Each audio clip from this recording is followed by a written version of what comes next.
Hello everyone, how we doing? Who have we got in chat? I see there's already some bants happening. Hello. Who have we got? We've got Tomo, we've got Butterman. Who else have we got? Talk to me. What's happening? At the moment, we're just in our prelim stages of the day. We're just getting everything organised to kick off round one. At the moment, hello Private Pickle. Who are these people? I don't know names. I don't know aliases. Tell me who you are. Who are you from? I don't have sound, but I look sexy. Thank you. I appreciate that. Hopefully, can organise some sound or organise some other bits and pieces. So that'll be good. But yeah, let's see what's going to crack today. So round one at the moment, we're going to be having some mixed order versus some Gloomspite Gitz. So that's pretty exciting. Yeah, pretty keen. Private Pickle Jet. Hello Jet, how are you, man? What's happening this fine day?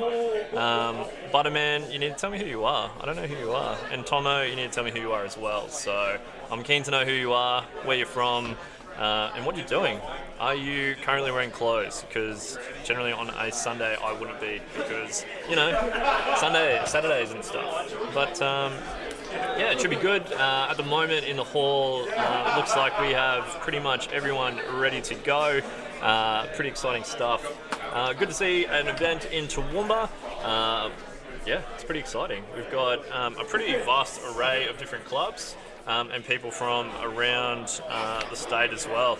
At the moment we've got a bunch of people, we've got clubs, or people representing clubs. We've got the Hammer Hub, we've got Heralds of War, we've got the League of Gamers in Ipswich, we've got the Mango Mafia, Savage Northmen, Simple Math, we've got Team Pat, we've got the Failed Charge being represented as well as the Silver Horde. So yeah, we've got a fair bit going on. Yeah, we've got a lot of people here actually. I think we've got, yeah, I think we've high 40s at the moment. What else have we got? Yeah, we've got a lot of people. That's cool. Let me know as well. Also, what is cracking in regards to what you guys are doing. Hello, Tanka. Oh, it's Adam. Hello, Adam. How are you? What's cracking? Aubrey, thank you. Is that near? Fuck, what is the joke? I can't remember the joke. The mayor, Mr. Tyrell. But anyways, that's okay. We can get back to that. It's a pretty exciting day, really. Getting ready to kick off, as I mentioned before. If there is any issues in any way, shape or form, please let me know. We'll see if we can resolve those as soon as possible. Let me know how my sound is. Do I need to be louder? Do I need to be quieter? Yeah, general feedback is much appreciated. Cleaning up after breakfast, then to painting orange oils. Excellent, very nice. And the Mayor of Dubbo, that's right. Excellent. Yeah, that's pretty much what we've got on at the moment. We've got, yeah, everyone's just gearing up, like pre-show. If there's any info people want to know, let me know. I'll see if I can get that organised as well. We'll try and get some updates as to what's happening around on the tables. Bit of a rip-off on the CanCon coverage just in regards to like cool things that are happening, interesting things in that regards. But yeah, should be a good day. I'm pretty keen. A little bit jealous I'm not playing, not going to lie, but that's okay. But we'll get there. Gemma's Burger. It was delicious, apparently. We all got Patty Smith's, which is a American franchise. All went with the crispy chicken burgers with maple bacon and the spicy chipotle sauce, if you were wondering. Private Pickle painting up handgunners and a cogsmith. Excellent. Private Pickle Jet. That's pretty cool, man. I like it. How are they looking? How are we getting there? Are you excited? Do you have your book? Tomo, 3K Twin. Lost Grand Twin. I don't know who that is. Who are you, Tomo? Talk to me. Who are you? Where are you from? What are you doing? But yeah, we're just gearing up. First scenario, just in case people were wanting to know, is Relocation Orb. So it should be an interesting one. Gloomspite Gitz versus some mixed order. Should be cool. I'm keen. We have a beautiful painted army. A beautiful painted army from Jeremy O'Kell. But yeah, we're just having a bit of background noise at the moment, so we'll see how it goes.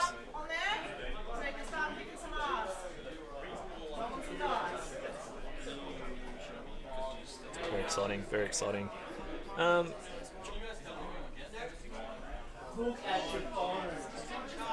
British Gangsters, oh, very nice. I don't know who you're referencing there, Tomo, unfortunately, but it sounds like there could be some people who are breaking the law in our midst, but that's okay. Oh, I look like one of the Krays. Okay, fair enough. I'll take that as a compliment. Thank you. I appreciate that. Yeah, it's all happening, guys. So everyone's sort of going to their tables at the moment. We're gearing up. We're getting ready. Yeah, it's all happening. So, but yeah, as our two streamers are getting organised to get ready and get their bits and bobs ready, we'll get I'll go through the lists and we'll switch over to the table and we'll get ready. Yes, I can, Adam, absolutely. So Heralds of War are doing an amazing charity raffle. I don't know the full details. Adam, if you can let me know what the full details are in regards to where that, what it's going to, how people can get in touch, please let me know. Yes. So Travis Cooper, part of the Heralds, is painting up a beautiful noble army. I don't know a huge amount of details. We'll get some more details. We'll get that out there. But basically, if you'd like a beautiful noble army, you could do so for not a huge effort and going towards a great cause. Thanks, bud. Yeah, it'd be pretty great. So yeah, that's what's happening at the moment. We've also got Thonius83 is his username. So at THONIAS83. That is his Twitter handle. You can have a look at the army. It's looking fantastic. It's Travis. It's great. That's all you need to know, really. Purchasing through the website by mid-October. Okay, so just keep an eye on Thonius and the Heralds of War page, and that'll probably be a good way for you to find out more information, keep in touch, to get your hands on a beautiful, well-painted noble army. So, super cool. We'll go through the lists. Seems like Matt and Jeremy are in the process of getting all their things organised at the moment, but that's okay. Matt Murdoch is... You're right. I could definitely interview Cliff. I don't know where Clint is today, but Cliff is definitely here. But yeah, back on topic. Matt Murdoch. So Allegiance Order. We are in the mortal realm of Shaman. Mercenary. Oh, we got some mercenaries. I actually didn't listen to the list review show, so unfortunately I'm going in a bit blind. But that's okay. But he has the Tenebrous Court. So his leader is a Warden King, who is his general. He has the trait Strategic Genius, so that gives him an extra CP at the start of the match, I believe. His artifact is the Alchemical Chain, which means he can dispel spells as well, which is fantastic. He has a Rune Lord, so from memory that gives you it's another Neg 1 Rent, and it has another ability, which I'll have to double check soon. We've also got a further Rune Lord. I've played Matt. Matt is a local Toowoomba player. Played him a few times. Likes his dual Rune Lords to make things pretty killy, pretty aggressive, pretty angry. Next on the list, we've also got Gotrek. Matt has played Dwarden/Dwarves for a very long time. No, he loves the IP, loves that army very, very much. So yeah, we've got Gotrek in there. Okay. So his mercenaries are an Abhorrent Arch-Regent, and I've also got a beautiful Brady in the background as well. So hello Brady. So I've got an Abhorrent Arch-Regent, obviously as an ally. I'd say he's probably looking at doing some summoning shenanigans with that potentially. We've also got an Abhorrent Ghoul King as well, so it'll be interesting to see what he does with that. We've also got, for his battle line, we've got 2 units of Longbears with axes and hammers. Second unit has axes and hammers. We've also got 10 warriors with axes and hammers. And we've also got a unit of 30 iron breakers, so that's pretty cool. So basically a bit of an anvil that can sort of just punch into stuff, or can take a punch, I should say, because at present they have a 4-up save that ignores -1 rend, can also reroll all their armor saves. Unfortunately, that's changed in the new book, so I think they just went to a 3-up and something else has changed, but I'll have to double check. But yes. Also, we've got some endless spells. We've got the chromatic cogs and the soul snare shackles. So yeah, basically I'd say he's just trying to increase the movement of all these dudes, and as well as potentially like slowing down some other people as well. Matt's basically just said he enjoys playing dwarves, so which is fair because that's what he does. The mercenaries, Matt's left a little note here for me saying the mercenaries are here to get some free bodies and movement because dwarves are too slow, so that's fair. Completely understand that. Yeah, so that's pretty cool. Going back to chat, Michael from Cairns. Do you know where Michael from Rockhampton? I did know that actually. I've been told many times that he's from Rockhampton and loves living there. Yeah, it's pretty cool. Gotrek is a bit of a beast. At the practice day last week, pretty much any unit he touched, he killed, which was amazing. A little bit scared. Hopefully never have to fight one, but we'll see what happens. Tomo, who was that guy? You owe him an ass kicking. Very good. Brady looks lost. Yes, that is. I think that's Brady's normal face, to be honest. But that's cool. I'm cool with that. But anyways, back to the lists. For the Gloomspite Gitz player, we've got Jeremy O'Kell, hailing from Ipswich. I believe he is a part of the League of Gamers Ipswich. Gloomspite Gitz from Ulgu. His general is a Loon Boss on Mangler Squig. He has the trait Fight Another Day, so from what I understand that will be do some punching and then run away, which is cool. Also has the Doppelganger Cloak, so it could potentially help with getting charged by some Keepers of Secrets, all that Activation Wars stuff. We've also got a Loon Boss on a Cave Squig with a Moon Cutter and a Sword of Judgment. So I spoke to Jeremy before the start of the game and he said, I just thought that'd be cool. So I can completely understand and respect that a Moon Cutter making stuff explode would be pretty cool. His battle line is 5 Squig Hoppers, 5 Squig Hoppers, 6 Squig Herd. He's also got a unit of 10 Boyne Grot Bounders and a Rogue Idol as an ally, and then we've got 2 more Mangler Squigs to round off the list. In that list, he's got the Squig Rider Stampede. From what I understand, that allows you to re-roll your move characteristics of your squigs, because they all are random movement, which can be a little bit interesting when you have to try and get where you want to go on the table. Rolling a 1 when you would like a 6 can sometimes hamper your plans, but that's okay. And he's also got the Squigalanche, which I believe the Squig Rider Stampede is needed in order to do that, I believe. And that basically just gives you an extra 3 inches for your piling. So basically, stuff in that battalion can pile in 6, which is terrifying. But that's okay. I'm cool with that. Sounds good to me. We'll keep that on track, keep that on board. The guys are starting to set up, so we might just switch over to the table. So unfortunately, I have to say goodbye to my face. Whether that's a good or a bad thing, I don't actually know. It's okay. So yeah, switch over to the table. See you soon. Talk to you guys soon.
taking the first turn. So, Oh, sorry guys. Is that sound back on? Please let us know. so yeah, Jeremy is taking the first turn. Gloomspite Gitz will be jumping across. Ooh. And he has moved. There it is. Thank you.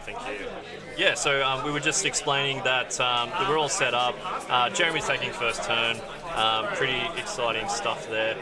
We're sort of explaining Jeremy's lore is that he has his loon boss was jealous that other races and of wyverns, flying beasts, so he made a dragon and a mangle squig make love together, which gave birth to the amazing flying mangle squigs. So yeah, pretty cool. Some cool hobby there, absolutely. Yeah, some good ideas. I really like this hobby because people can think of their imagination can run a little bit wild, and they do have their own ideas of things and how their army, where it's come from, Absolutely. what it's part of, and seeing a mangle squig making love to a dragon and giving birth to a winged mangle squig is pretty exciting. Yep. So just doing some updates in regards to CP. So Jeremy obviously starts with 1 CP as well as another additional 2 from his 2 battalions and then another one from starting off the game. So that's where we're at. So 4 CP for Jeremy. Yeah, well obviously guys, like we'll do our best. Yes, I'm glad that you were very interested in the lovemaking side of the things there, Adam Birch. But yeah, we'll just try and keep everything as up to date as possible, guys. Let us know. Obviously, a super duper quick hero phase here. Obviously, Jeremy doesn't have much in the form of magic. I don't think he has any magic. So it's literally just let's get in there, boys. Yeah, so he has punched forward with those mangle squigs and the rogue idol. They have moved quite a distance. I'm pretty sure he was averaging about 17 inches there. So I think he's going to be quite aggressive with this. He is trying to go straight into Matt's lines before Matt can do anything. So we'll see how Matt can basically survive, if he can survive getting punched with, I don't know, what's that, 3 mangle squigs and a rogue idol. The rogue idol looks like it needs to make a fairly big charge though, or whether he's just going to stay there and cap that objective. And he's just going to send the other guys up there to try and do some work against Matthew's mixed order cross with some feck, which I'm very excited about. So, as you can see, he is moving up his smaller squigs, so he's got some squigs coming in the back. And we'll see what those guys, or they look like they're sort of going to go towards the centre with the objective there and hold it as well. Lots of rolling the dice because we all know squigs are just the most random movers in the game. Sometimes they can go across the table really quick and other times they do not. So that sort of sometimes can make playing them a little bit more challenging because you sort of have a plan in your head and they obviously sometimes don't want to go with that plan. They can move 3 inches or 18. Yeah, it's I'd imagine like if rolling dice is like for me, it's either going to be amazing or terrible. So yeah, you're either going to have a really, really good game and they're going to go fast and they're going to do exactly what you want, otherwise you're stuck in your territory for about 3 turns. Correct, yeah, absolutely.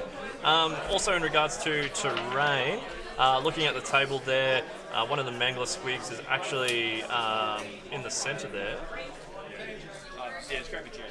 I think we got a bit of trouble with us drawing on the screen, unfortunately. So we'll have to work that one out. That's okay. But there's some mystical terrain in the centre there, basically between the Mangler Squig and the Rogue Idol, pretty much where the objective is at the moment. We've got nullification. Sort of no one's near that.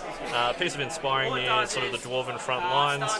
There's also some overgrown just on the left-hand side, or just behind the winged squig as well. So I don't think that there's really anything other than the mystical that's really going to have a huge amount of impact in the game at the moment.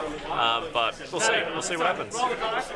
Yeah, so he's made a couple of those boundary units moved another 17 inches. So I don't think this turn has been dismal with movement for Jeremy. He has done really well That's probably the third or fourth unit that's moved about 17 inches so far, so he's rolling quite hot with his dice. Also, if you didn't know much about Jeremy, he is from Ipswich. He's an Ipswich local, and he has basically got a shop down there called Saga Games. They are on Facebook as Saga Games. They do all of your gaming stuff, so they do Magic, 40k, AOS, anything like that you can find down there in their shop. They recently opened, and they are open all the time, every day. Yeah, absolutely. They should do all of your like Star Wars franchise stuff as well. They'll do board games, they'll do everything basically. So yeah, give them a yell. Nathan Jerks as well, a really nice gentleman who comes up to. I used to work at Battle Station, the local friendly local game store here. Yeah, Jergsy is a really nice dude as well. Really passionate about making things good for people as well. So yeah, if you're in the area and you want to pop in, say good day. I'm sure they'll really appreciate it. And I haven't seen much in their space, but yeah, knowing Jergsy, there'll be some really nice painted terrain and some nice tables there too. Definitely, yeah. So they are in Ipswich. Jump on Facebook, check them out. There's definitely that'll be the place to go down in that area for sure.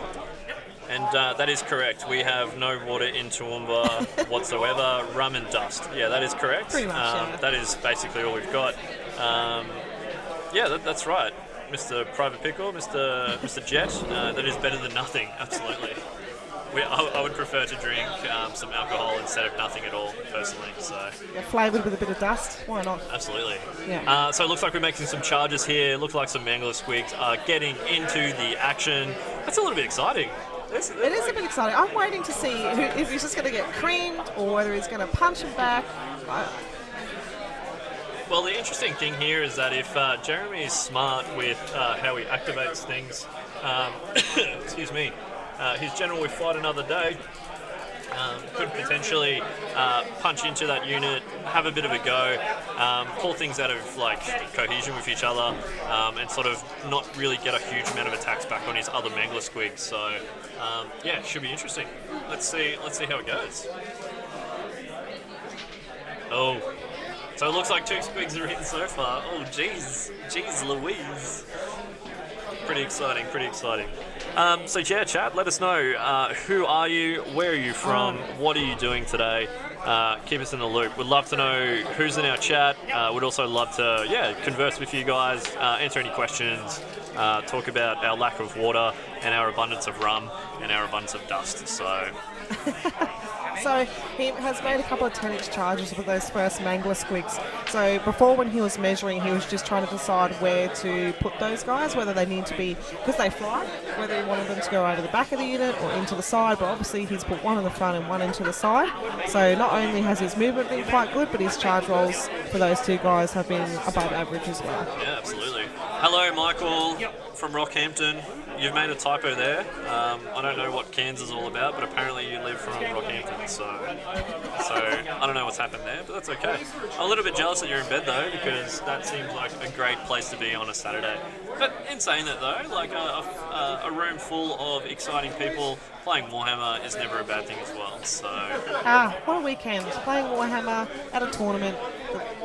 What a better way to spend the next 2 days. Yeah, absolutely. We've got I'm not sure if anyone's had a look.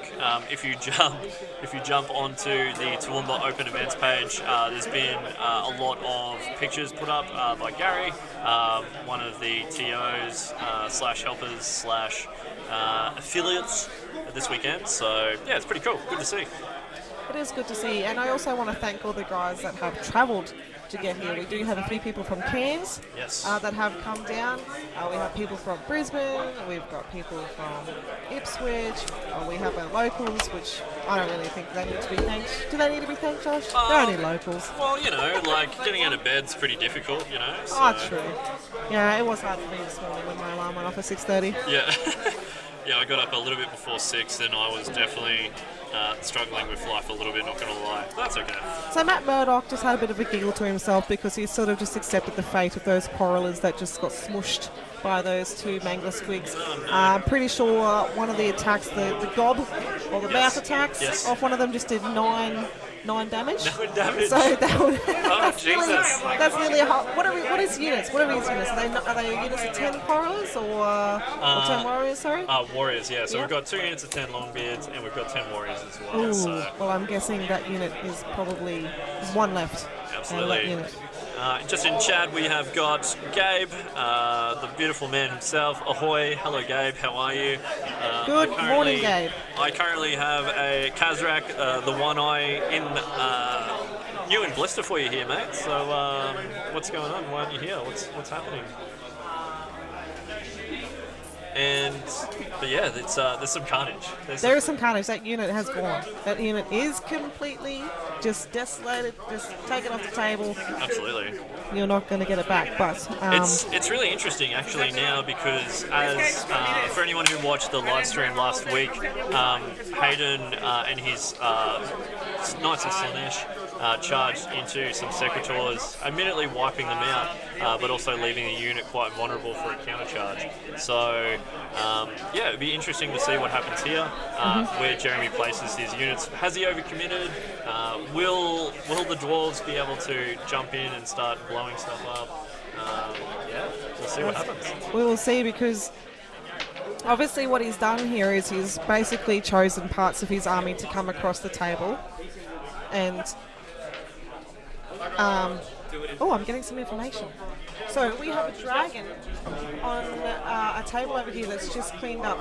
How many did 46 clan rats or something? Oh yeah, we do have we do have a Forge World Corn dragon here this dragon. weekend, so we'll try and get some photos of that one as well. That's just hungry. 46 clan rats, that's quite nice. Yeah, he's not going to be hungry for the rest of the day probably, so... Yeah, like, with the exception of Dan Brewer, like, I'm quite happy for Skaven to be smushed into the ground and never to be seen again, to be honest, so...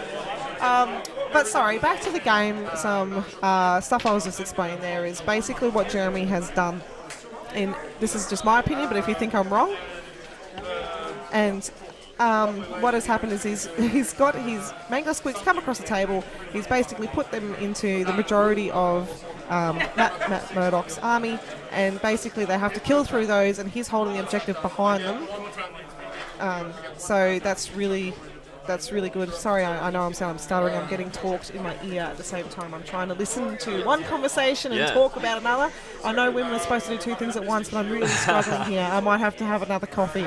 But basically, Jeremy has got the centre objective in Relocation Orb at the moment, and he's pushed half his army into Matt's. So Matt has to basically either retreat away from them and try and take that objective back, or fight his way through it. Yeah. So at the moment, Jeremy is looking quite good in my opinion.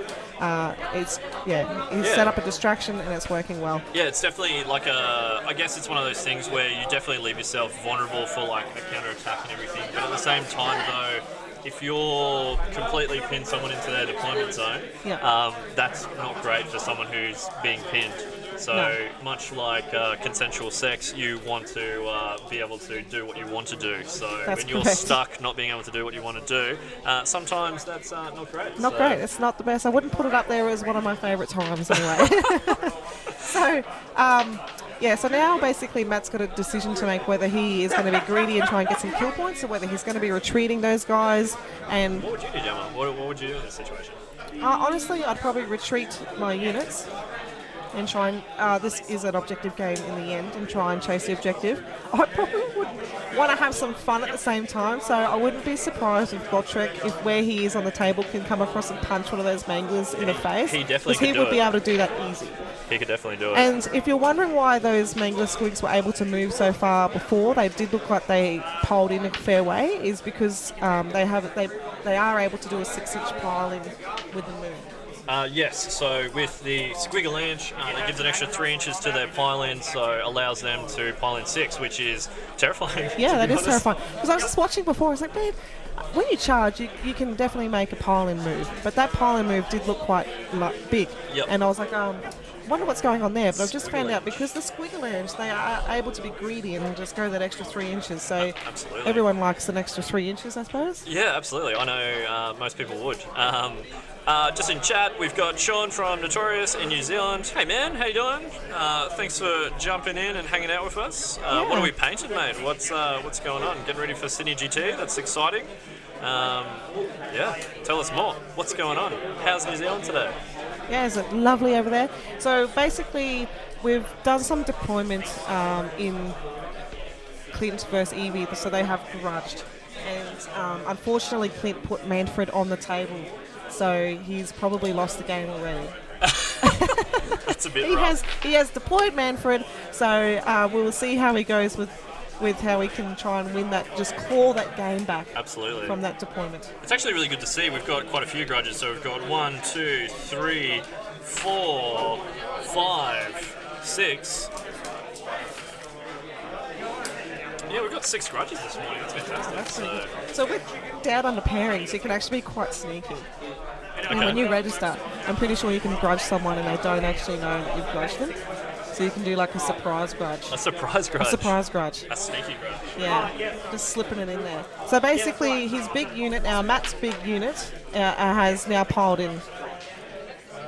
Yeah, well, it's interesting here because I think back on what Matt should do or what Matt could potentially do or what we would do in Matt's situation, I guess it really depends on how well this combat goes. Like, Matt might be able to potentially put this squig in some pain.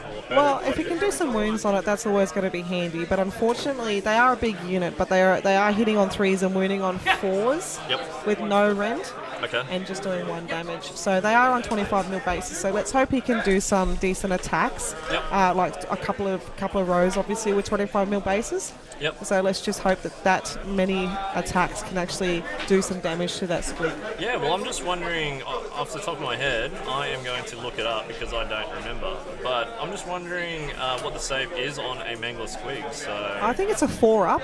A 4-up. Okay, so it's 50-50 so 50-50. So it looks like he's rolling out his hits at the moment. I'm not sure if he's grabbing the misses out or grabbing the hits. It looks like he just grabbed the misses out by the looks of that. Ooh, looks like he got a few hits there too. Yeah, very nice. Hopefully he can get some 4s. So well, he's got some long beards there with the grumble, so he could be giving him +1 to wound. So it could be 3s and 3s there. So and true. he could have grudged. Oh well, he hasn't had a chance to grudge it yet, but he could be putting some grudges on that as well to make it even more killy. So there's actually some great synergy with the Dwarden, to be honest. So yeah, we'll see how it goes.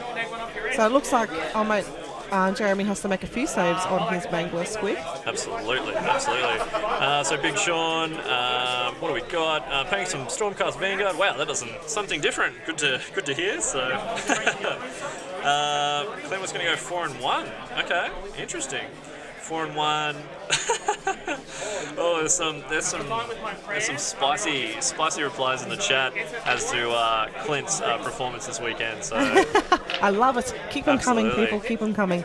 So the Mangler squig with the wings, the I don't know what you want to call him. It's Frostmoon. Frostmoon. His name is Frostmoon. Sorry. Frostmoon took 5 wounds out of that combat. That's not too bad. Yeah. That's I'd be happy with that. Yeah, absolutely. I think they've got 12 wounds in total, so nearly getting it to the halfway mark is quite good with some little Dwarden. To be honest, that's probably like a great place to put it because as people may or may not know, Mangler squigs profiles obviously diminish, but obviously get better as they get lower as well. So yeah, interesting to see how it goes. Kelsey Call, hello. Yes, we are streaming. We'll be streaming all weekend, trying to give everyone keep everyone up to date as to what's happening. Obviously, you can keep an eye on everything that's happening on Down Under pairings in regards to standings, win-losses, who's playing who, different things like that. Code DJ, I don't know who you are. Tell us who you are, Code DJ. Thanks for jumping in the chat, guys. Yeah, really appreciate everyone just jumping on, keeping us company. Give us a yell if you haven't already. Tell us who you are, where you're from, what you're doing this beautiful Saturday. At the moment in Toowoomba, it is, it's warm, but it's not too hot.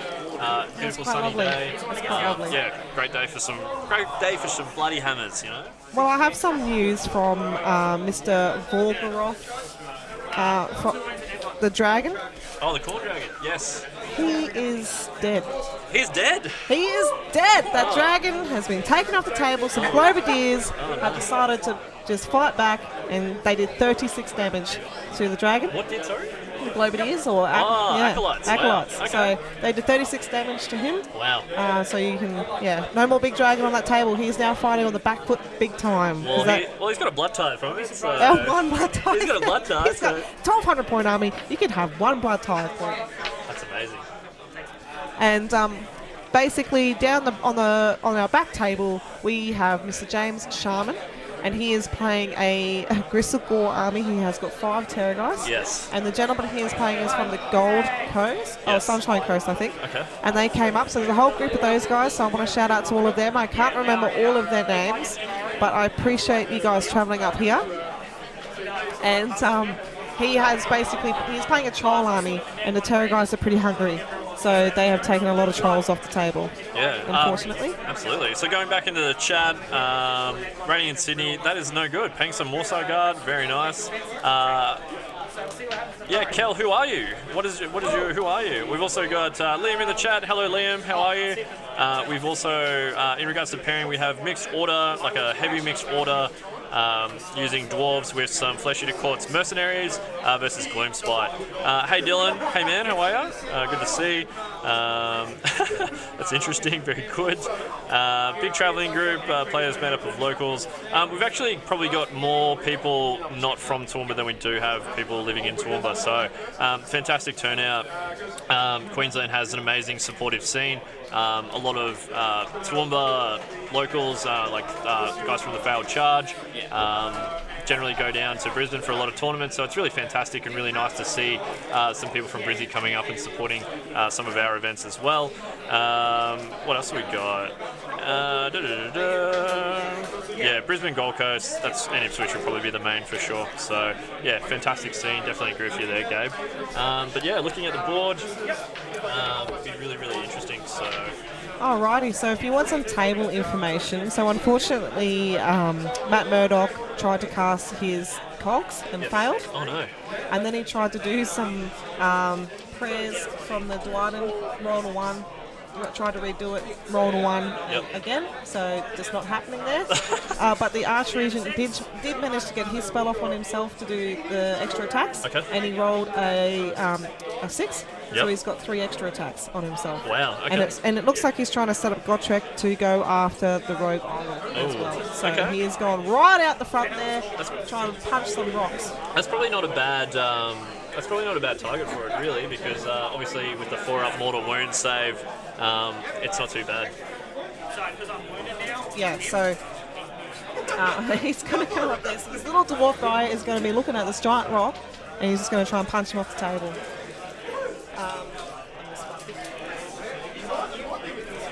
So, can you just imagine that? Can you just imagine that? I reckon Gotrek, considering, would not be worried at all, to be honest. So, call me crazy, but I reckon he would not be worried.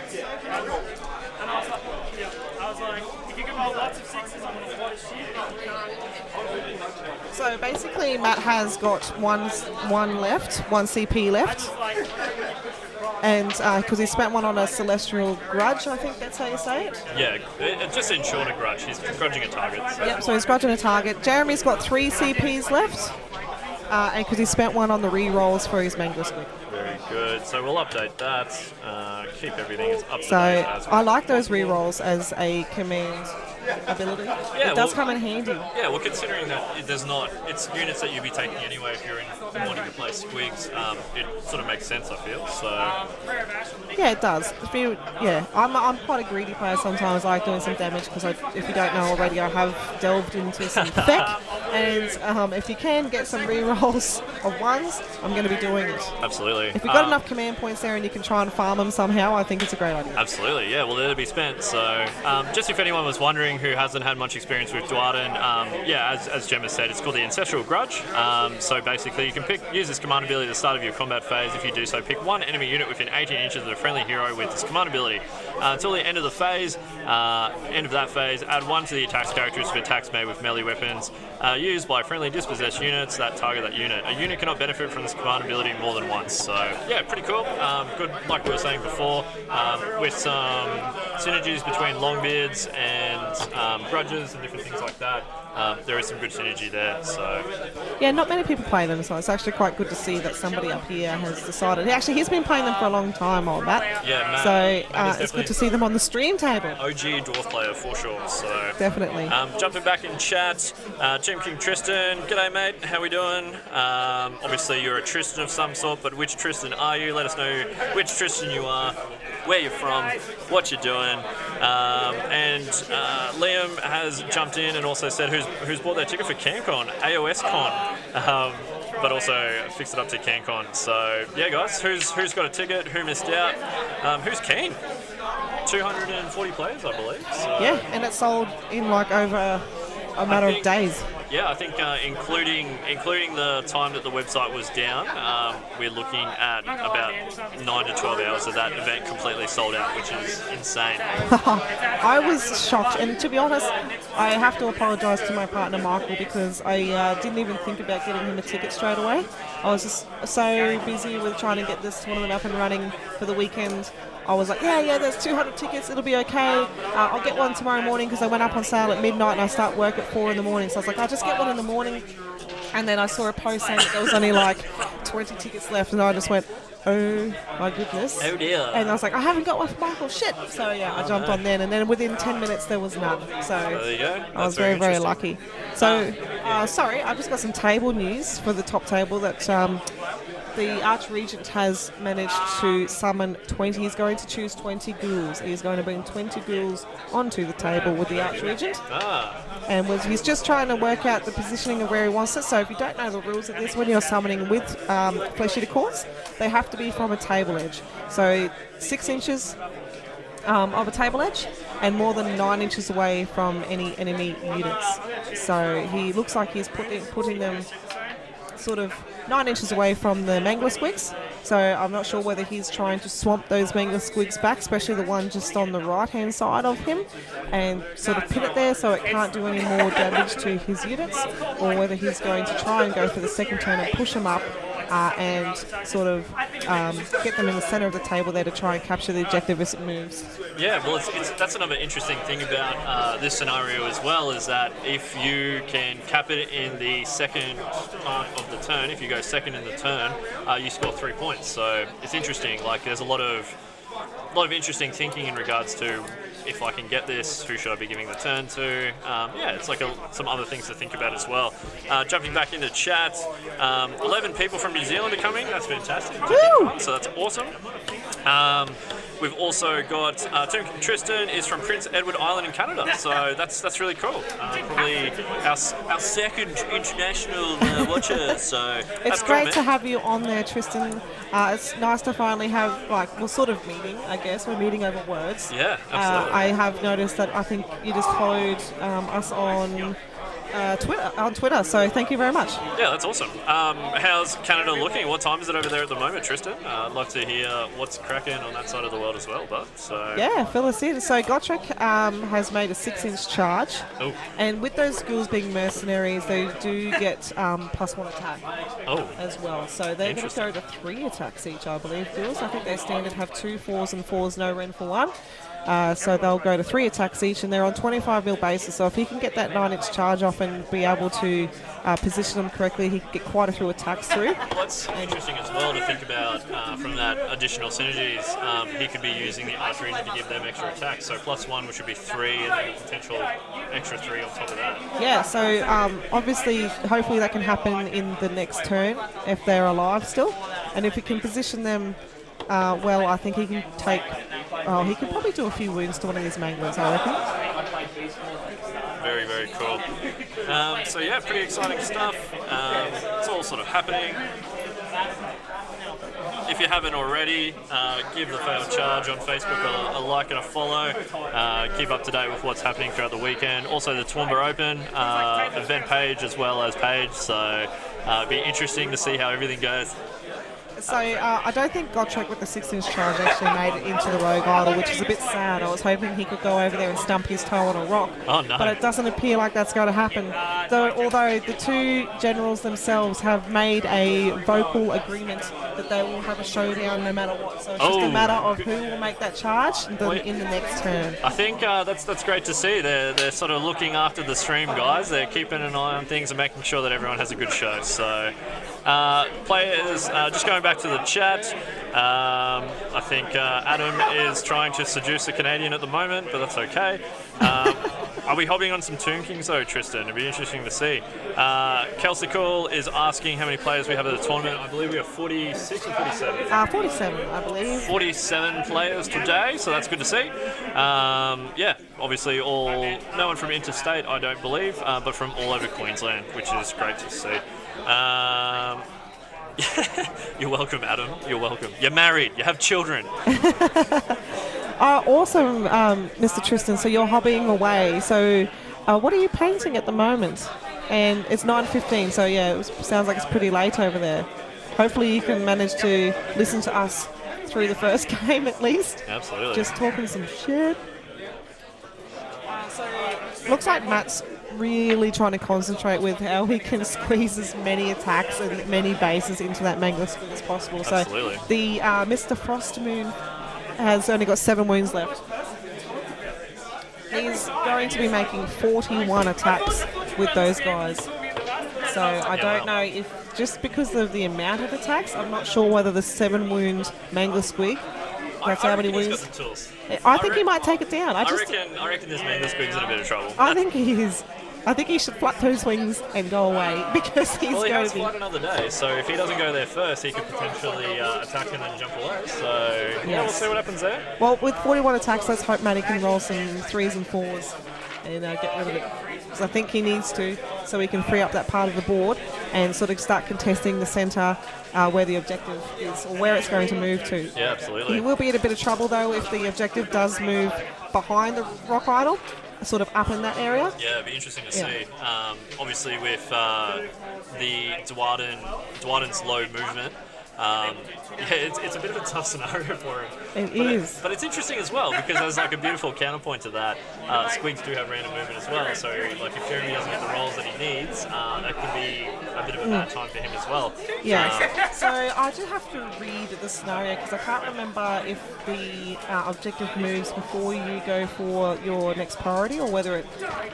I'll have to double check, but I would think it does. Sorry, everyone, I haven't read that. I believe that it would. Because it would have to move before because then you can make the decision whether you want to have it or whether. That's what I was just going to bring up. So if it does move behind the rock idol and near the group of squigs just next to it. I think I don't know. I think it might be even a good opportunity for Jeremy to give away the turn. Yeah, absolutely. Because then he can get the 3 points as well because he's given it away. Yeah, it's a lot harder for the Dwarden to get up there to take it back. Well, as I was saying in chat earlier, it's an interesting scenario in that regards. Just because, you have to think if they can't come and cap an objective, sometimes it's better to give the turn away. Yeah. Oh, so you're painting you got some Tomb Kings beside you drying, Tristan. That's awesome. And what are you talking about Tomb King stuff? Just give us your opinion on the new Death Army that is coming out shortly. Yeah, absolutely. Yeah. So what's your opinion on those? Because it's sort of, I think so far I've had people either loving them or hating them. There's no one really in between at the moment. And we do have confirmation that the Frostmoon is dead. Oh, no.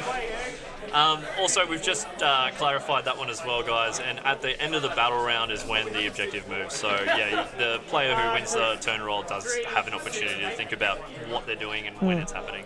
So when a Mangler Squig dies, he must have an opportunity to do some mortal wounds, or something happens with mortal wounds there, and unfortunately, Jeremy was able to do zero mortal wounds. So he basically just had to take Mr. Frostmoon off the table and leave just a terrible taste in his mouth with no damage back. Yeah, with its wings or tail between its legs, unfortunately. So. Yep. So we'll have to try and get a photo of that model so people can see what sort of conversion it is, because it's a pretty cool story behind that.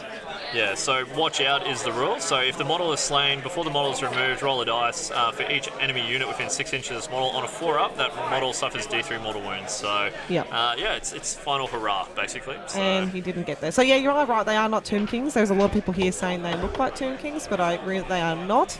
And I also agree with you, Tristan, that I'm not a great fan of them either. They're a little bit... Come on, that hero with his retinue just like hanging around is pretty amazing. That's my opinion. What does everyone else think? Give us a yell. Let us know.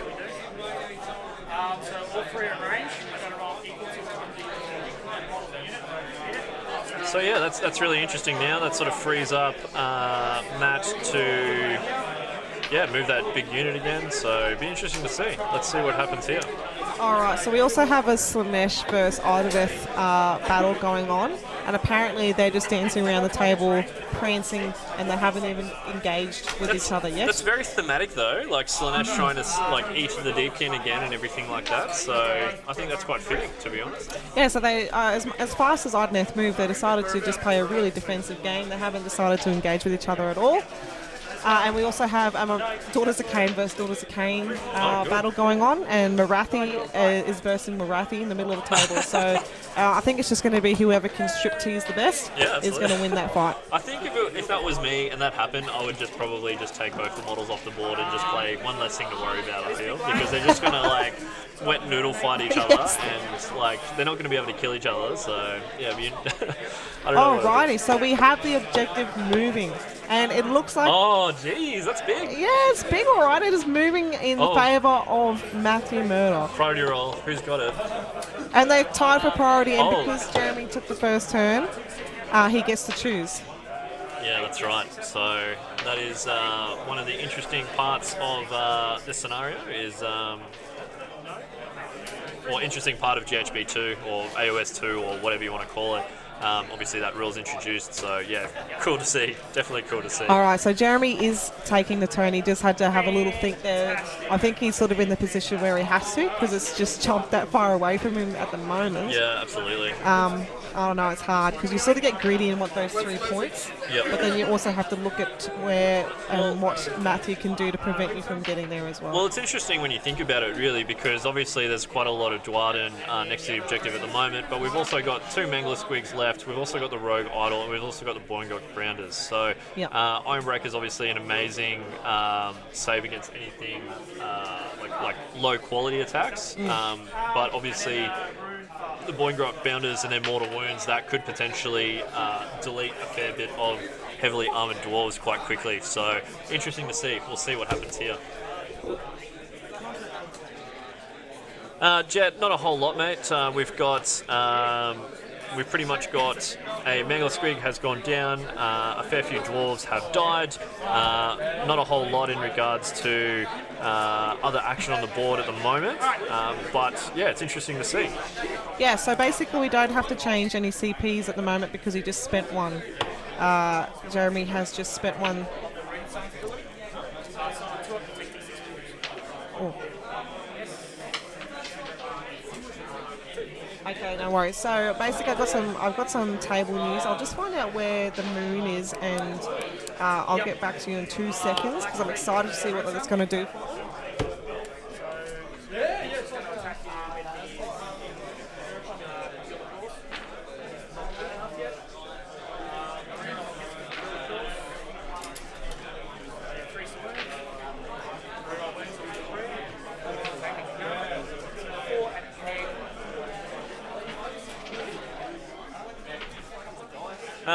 So yeah, I'm jumping back into chat. Gotrek is better smash a Rogue Idol, potentially. I'm pretty keen to see that. I'd love to see if he could one-shot it. There's been some interesting kills from Gotrek, so yeah, I'd be keen to see. Very keen to see, to be honest. So.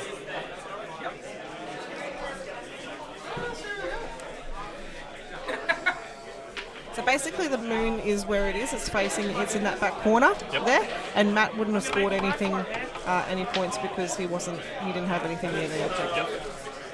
So obviously with him using the Ancestral Grudge, he would be on 0 CP. And basically the command ability that has given his Squigs +3 movement. So that's why he has stayed on 3 CP, and Matthew would be on. He would be on 0. Yeah. He would be on 0 because he did use his ancestral grudge. So Yeah. So he's got 0 CP. CP. That's okay. Like we said, guys, we'll do our best to try and keep things as updated as possible.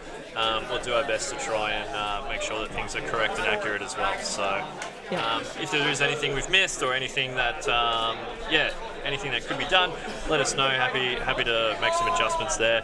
As always, guys, if there's any issues from our end, if there's things that look a bit funny or sound a bit funny or anything that we can help with, please let us know.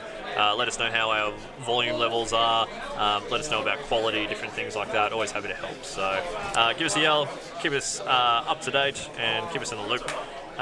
Just jumping back into the chat again. Thank you, Magro. Wishing us luck for today. I don't think we need any luck, to be honest. I think it's just a matter of all our wonderful players that have come up and playing some Warhammer today. So. Yeah, Yes, indeed. Good luck, everyone, today. So, as we can see, Jeremy has moved up a unit of the little Squiggers onto the objective. So, whether or not he can hold that from the onslaught of the Dwarden next turn will be interesting, because Matt will be behind on points. And then the Rogue Idol has also moved up. So, he only needs a 3-inch charge to get into Gotrek. So, ooh, that is tough, because I don't know if the Rogue Idol is going to be able to survive getting kicked by that little dwarf.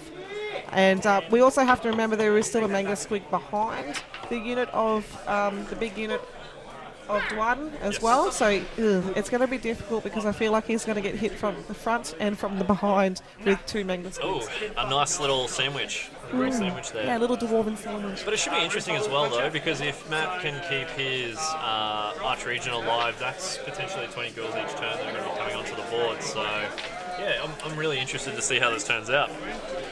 Well, I think, unfortunately, I don't know how it works with mercenaries, but I'm pretty sure the Archregent, all those command abilities of being able to summon, can only happen once a game. Once a game, okay, that's fair. So that sort of fares it up a little bit, because you probably wouldn't want to have about 60 ghouls running around on the table when you're trying to chew through, because that sort of sounds a bit more like Slanesh summoning to me. Yeah, a little bit. Yeah, that's fair. Reintroduce ourselves. My name is Josh. Josh Ma. I'm a Toowoomba local, friends with all the Failed Charge. Just here hanging out with everybody.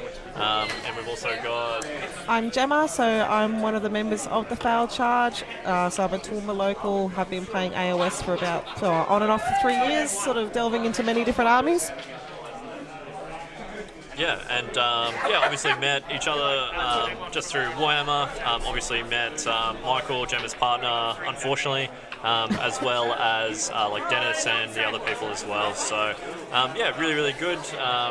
Similar story in regards to Gemma. I've been playing and painting Warhammer since I was a little kid. Really enjoyed the hobby side of things for a very long time. I think the game was just a bit too complicated back then for me to really enjoy playing it. Since sort of jumping back into the hobby as an adult, I've really enjoyed it. Really enjoyed more the competitive side of things as well. So yeah, definitely. Since I gave it a bit of a facelift, it has become a lot easier game to play and wrap my head around. Yeah, so definitely. Great I community really as well. love it. So that Mangler Squig on the bottom side of the table made a 13-inch move. So there's a little Rune Lord there that I feel is just going to get punched by that Mangler Squig. So we'll see how many...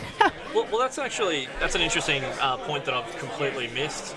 Was the Rune Lords are able to put +1 rend onto something, so those Iron Breakers could be. Well, he's got 2 Rune Lords, so it could potentially be rend 2. So yeah, that's a nasty. That's nasty. So the other Mangler Squig has also gone into Gotrek. So I honestly have to say, I feel Jeremy there has not kept his total word of just a Rogue Idol and Gotrek having a punch-on fight in the centre of the table. He's now included a Mangler Squig in that fight. And I think Gotrek can kick them both off, to be honest. I think there might be potentially a Rogue Idol. Well, I don't know. I could be completely wrong, but there could be potentially 2 big Gribblies going down this round.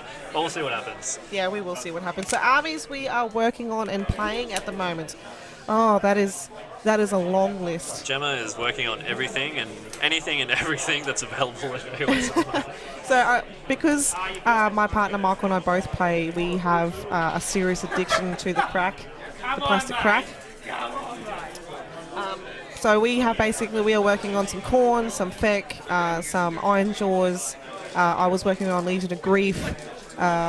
I have, too much, but I enjoy it all. What about you, Josh? What are you currently working on? I'm pretty much finishing off my Nurgle, so I've pretty much just got a fairly large force of sort of a mix between demons and mortals. I just finished painting 20 Blood Kings and a Harbinger of Decay. I'm using the Nurgle model, so just like a basic conversion. I'm also working on, I think unfortunately I'll be working on some cities, mainly because I have had an Empire army since 7th edition, so I've got lots of stuff there. We've got lots of Phoenix Guard, lots of other bits and pieces, so I've got lots of order, basically. And I could potentially have another project on the cards as well. I don't know if it's confirmed yet or not, but I'm talking to some people about a potential another army project for myself. So we'll see what happens. So basically, the big unit just suffered some mortal wounds as well. Yep, so for the Boing Up Rounders. Yep. And that Mangler Squig also made the charge into that Rune Lord, sorry. And the combat he's starting with is, I'm pretty sure, the Mangler Squig into Gotrek. So this should be interesting. I'm pretty keen. Pretty keen. And thank you, much appreciated. I am very happy with how my Nurgle are looking. Bright pink is a good time, and teal is a good time as well. So. All right, so I just told you the biggest lie ever. We've been lied to. I have lied. I'm going to apologise. So actually, because I can't hear properly, he's actually started with the Boingot Bounders into the big unit. Ah, yes. Very nice, very nice.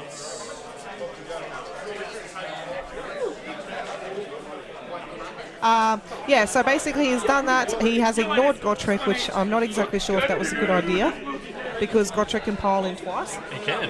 So I'm not sure. I understand sort of why you would do that, because you're not sure whether you'd kill him in one go, because he just takes one wound and then has a 3-up after save anyway. Yeah, potentially. But he can potentially kill that rogue idol, and then if he's within 3 inches of another unit, he can pile in and attack again, so that Mangler Squig's in a bit of danger. Or either way, which way he goes there, I think they're both in a lot of danger. I also have some table news, sorry, just quickly, Josh. The game in front of me is a member from the Foul Charge, Dennis, versus Paddy from down in Brisbane. So Paddy's playing Fire Slayers, and Dennis was playing a Gristlegore Flesh Eater Courts list. Basically, he's killed a Magma Droth, and he's now tabled. Dennis is now tabled. Oh, so, ouchie. Rough. Absolutely. Kelsicle, if you would like to see my Nurgle and what I'm working on, probably Twitter. That's probably the easiest. I'm at Joshua Mar, M-A-H-E-R, _ on Twitter, and then Joshua P. Mar on Instagram. So, yeah, just check it out, man. Feel free. It's nothing amazing or anything, but, yeah, just if you want to keep up to date with what's going on, what I'm working on.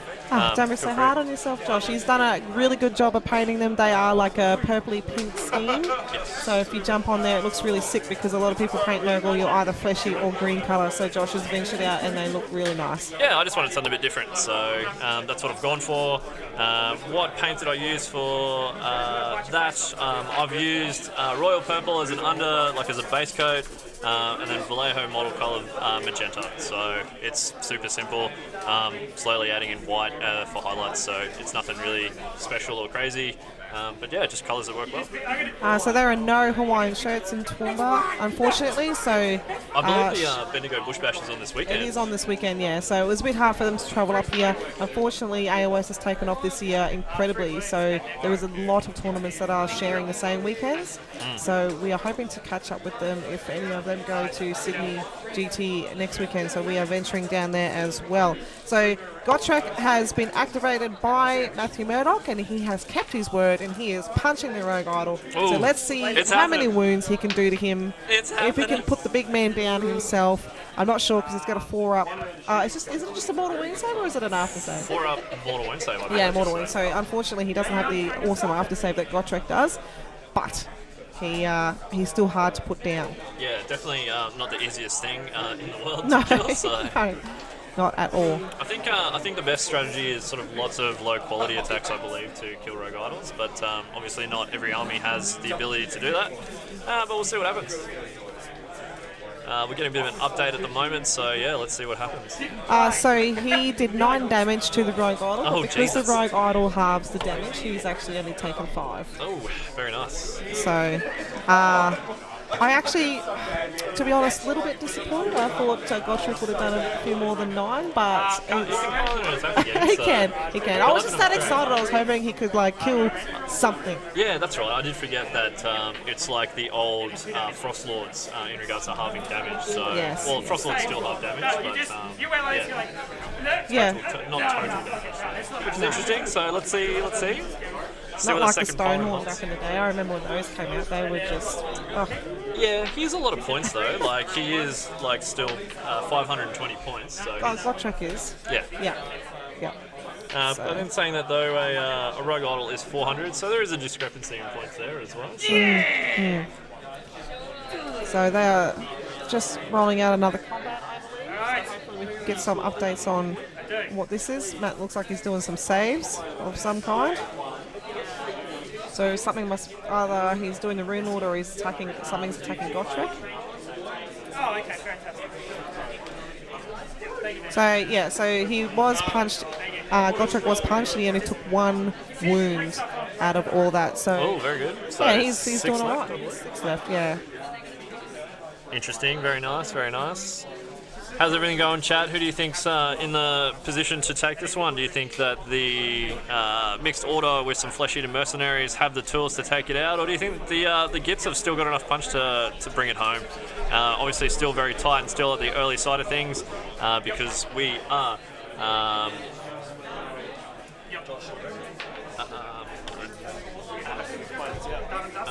Sorry everyone, we just got asked That's if right. We were being offered drinks, we were and I offered was drinks, a bit so distracted. So. we cannot do 10 things at once. Considering it just killed my general in one go.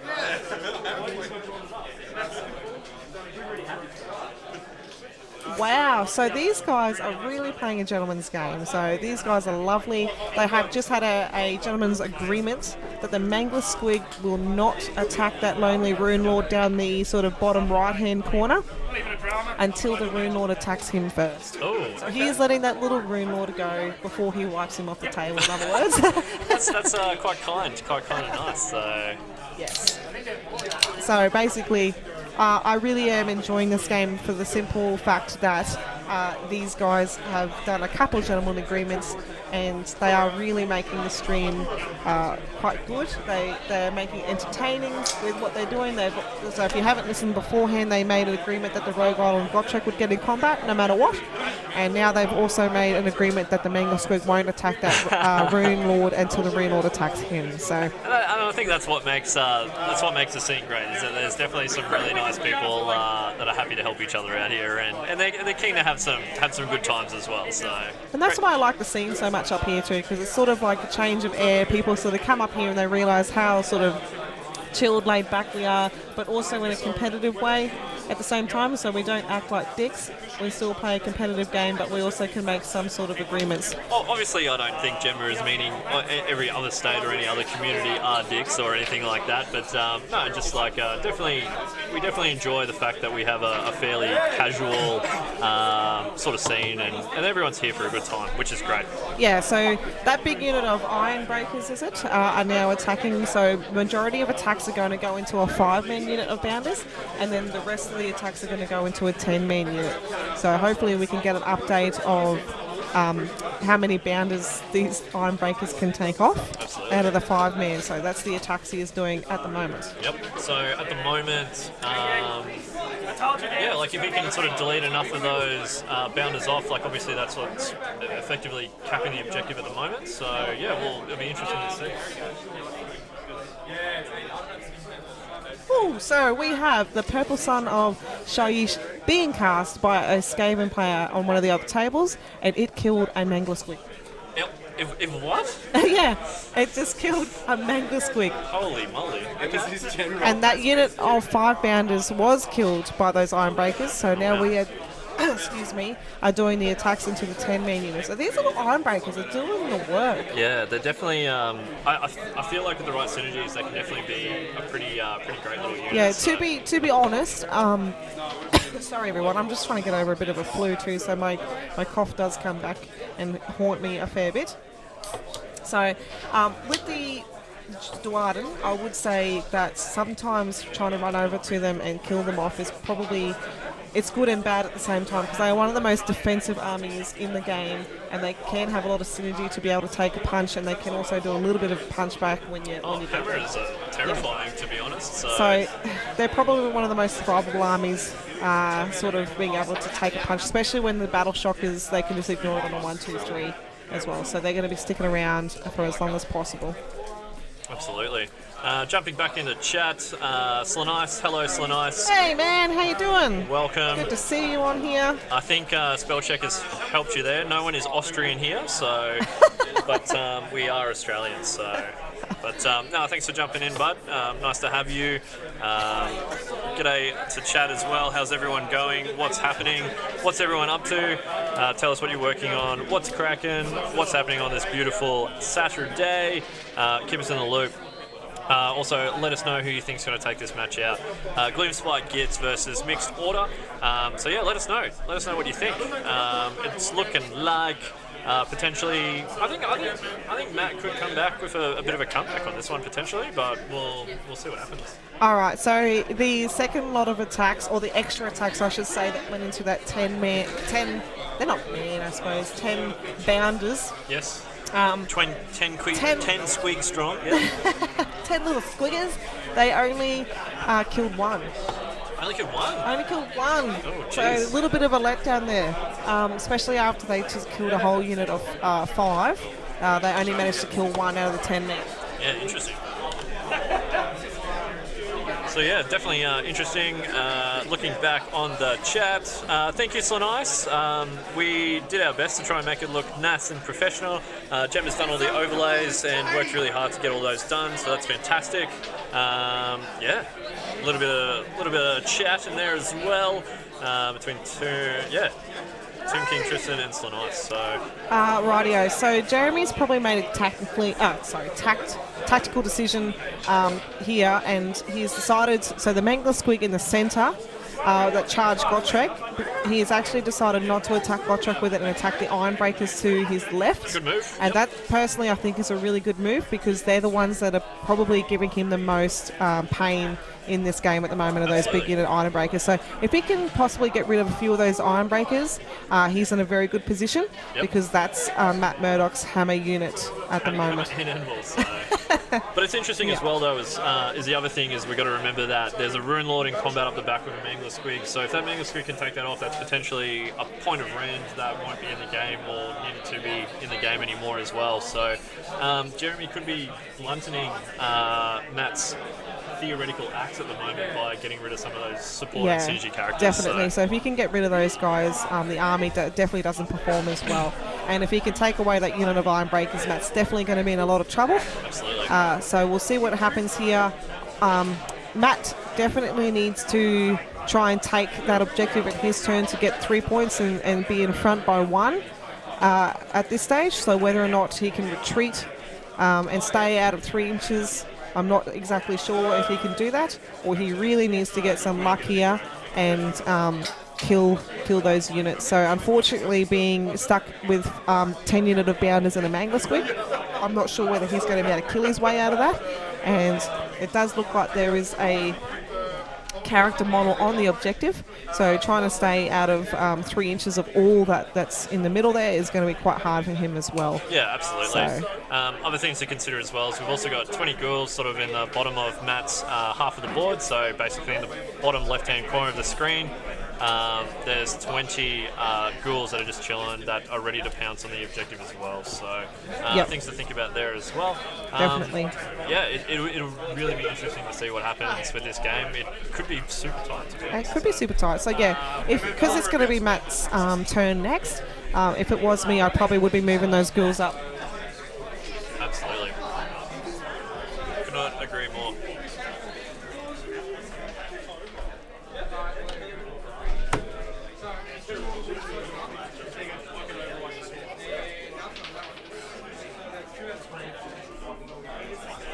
Yeah, really, really cool. Oh, damn. So that gentleman's agreement of the Rune Lord and the Mangler Squig on the right-hand side, bottom corner. So if you haven't listened, they made an agreement that the Mangler Squig wasn't going to attack the Rune Lord. The Rune Lord did attack and basically did no hits, missed with everything. Oh, no. And then the Mangler Squig attacked back, and I think he rolled 2 6s and just killed that Rune Lord straight out. Oh, Jesus. That's So, definitely terrifying. That poor old gentleman's agreement was all there in thought, but unfortunately the Rune Lord just got destroyed in the process. So basically, we have got a last lot of combat here, and then we should be moving on to Matt's turn.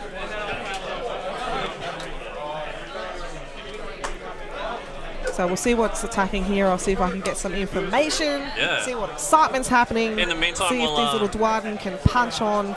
Absolutely. Let's jump in the chat. Looking here, we've got Slanice. Who are you asking that to? Oh, sorry. Kelsey Cool is asking, what are we bringing to Sydney GT? I'll ask Gemma in a second.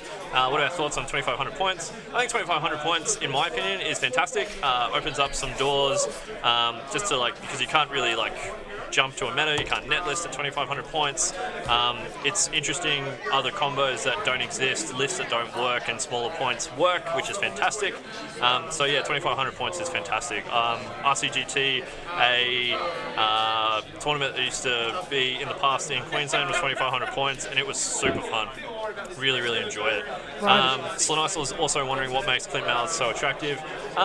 I don't know. I think it's just a mystical creature who is just a beautiful man in general. So we'll have to ask him. We'll ask him himself. Yeah, we'll have to do an interview and just go, I think so. Why are you so attractive? Absolutely. Slanice, I'm also wondering, where are you from, mate? I'm guessing Canada or potentially America. Let us know.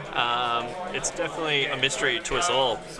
Rightio. So you know what we did forget about was the Arch Regent and his 3 extra attacks. We did, And yes. he punched into the Rogue Idol, and he managed to do 3 wounds, actual 3 he counted 3, so I would think it was 5, and then he had to go down to 3, so he's on 8 at the moment, so I think that's halfway through his life. Yeah, I think it's 16 wounds, I believe, so...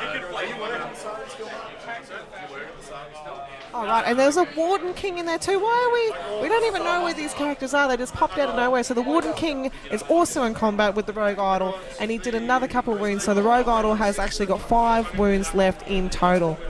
So that is pretty impressive that he's nearly been taken down in 1 turn. And then we also have Gotrek to attack for a 2nd time as well. So it'll be interesting to see what Matt does when he chooses to attack him, whether he tries to get rid of the Mangler Squig so it can't attack the Ironbreakers anymore, or whether he gets greedy and wants to attack the the Rogue Idol.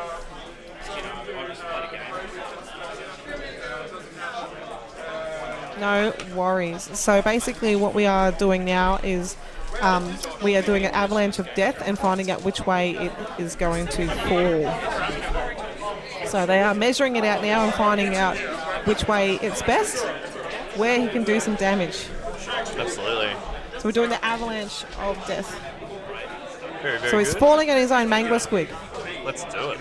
He doesn't hurt it. Very nice, very nice. Yeah, so... And now Gotrek's suffering D3.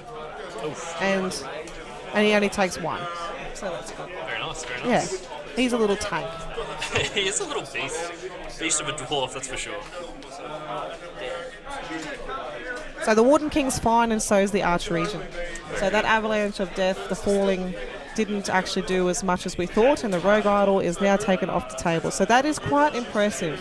Absolutely, yeah, absolutely. So that actually helps Matt out a little bit. Cool. So I think he still gets to attack with Gotrek still, because he hasn't done the 2nd activation with him. Yeah, we'll have to double check rules there, but potentially some more damage. Yeah, and if it was me, obviously the only thing he's got left to attack is that Mangler Squig. So you want to hope that he can do a lot of damage to him, because if he can take that Mangler Squig off that's into the Iron Breakers, that also relieves Matt a lot. Absolutely.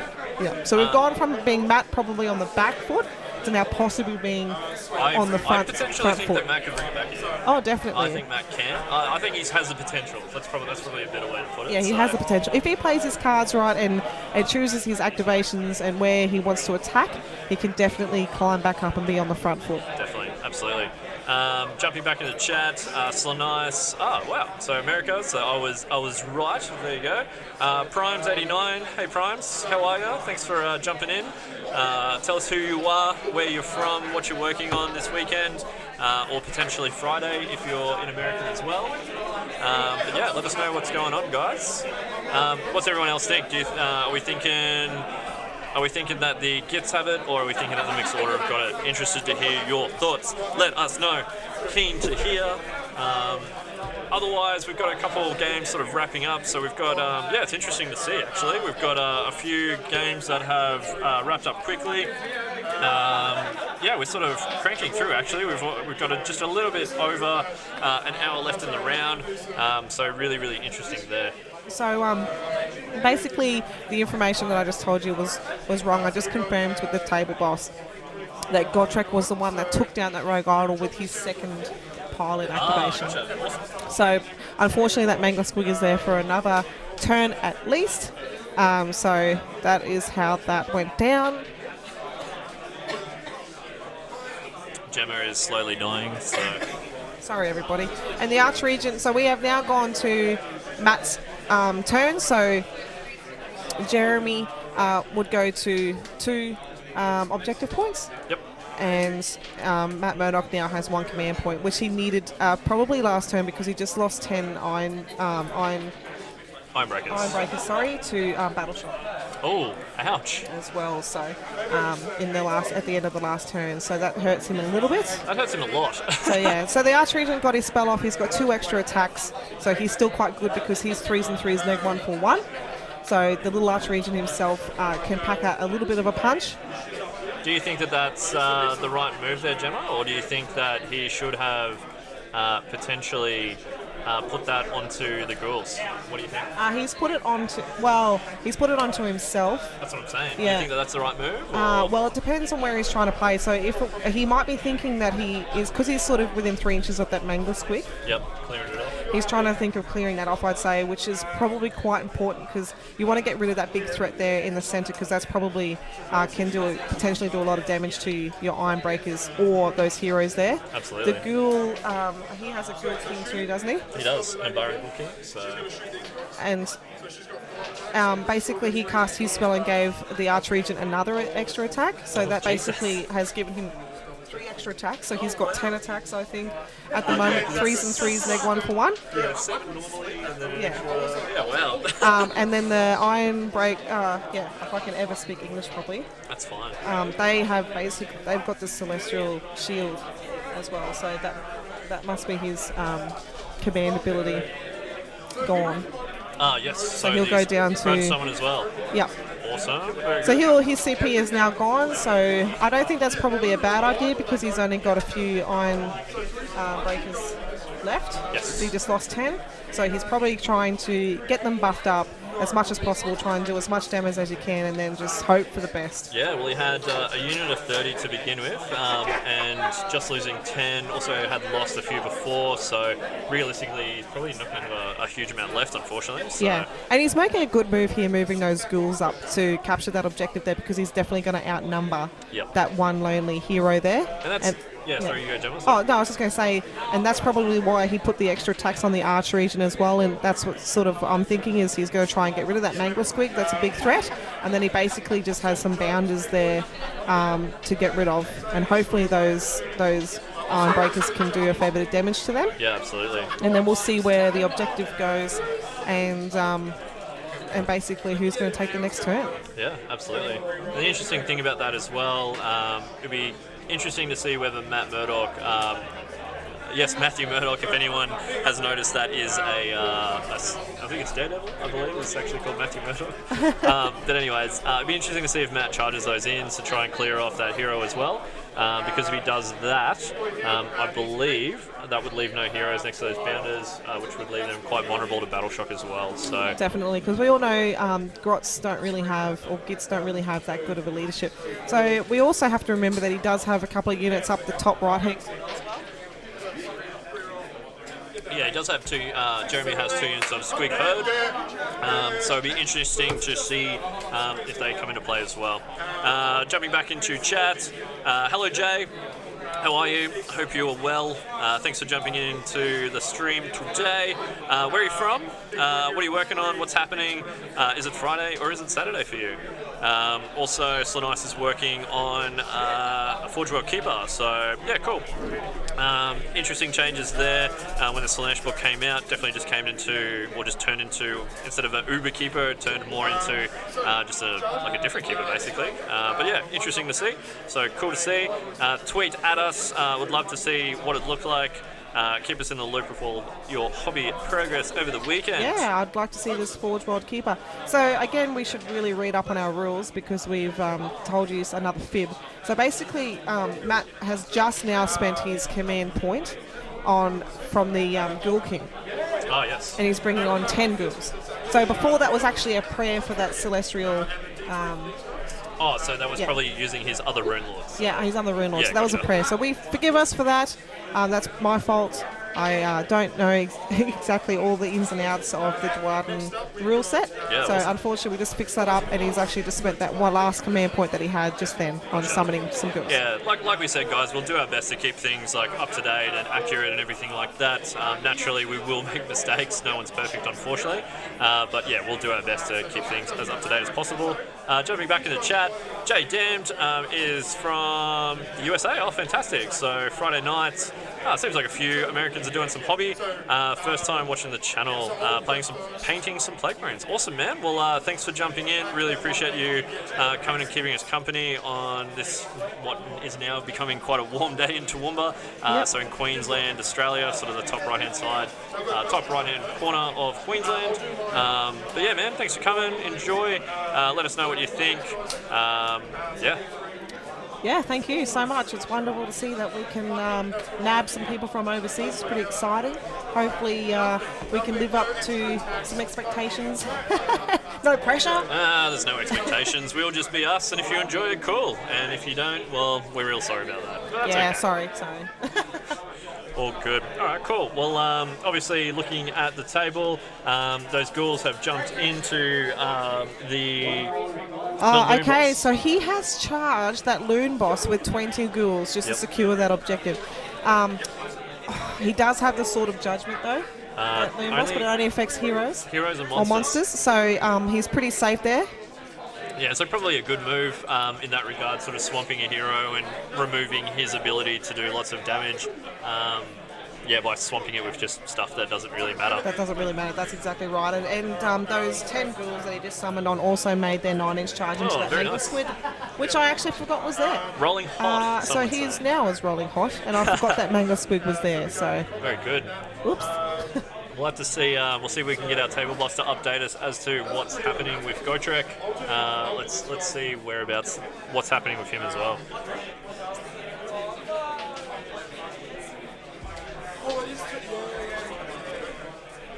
Also as well, chat, if you know of anyone who would be interested in the stream over the weekend, give us a yell, like share it around. Would love for more people who enjoy Warhammer to watch and enjoy the stream as well. So yeah, feel free to share the stream for us, really appreciate that.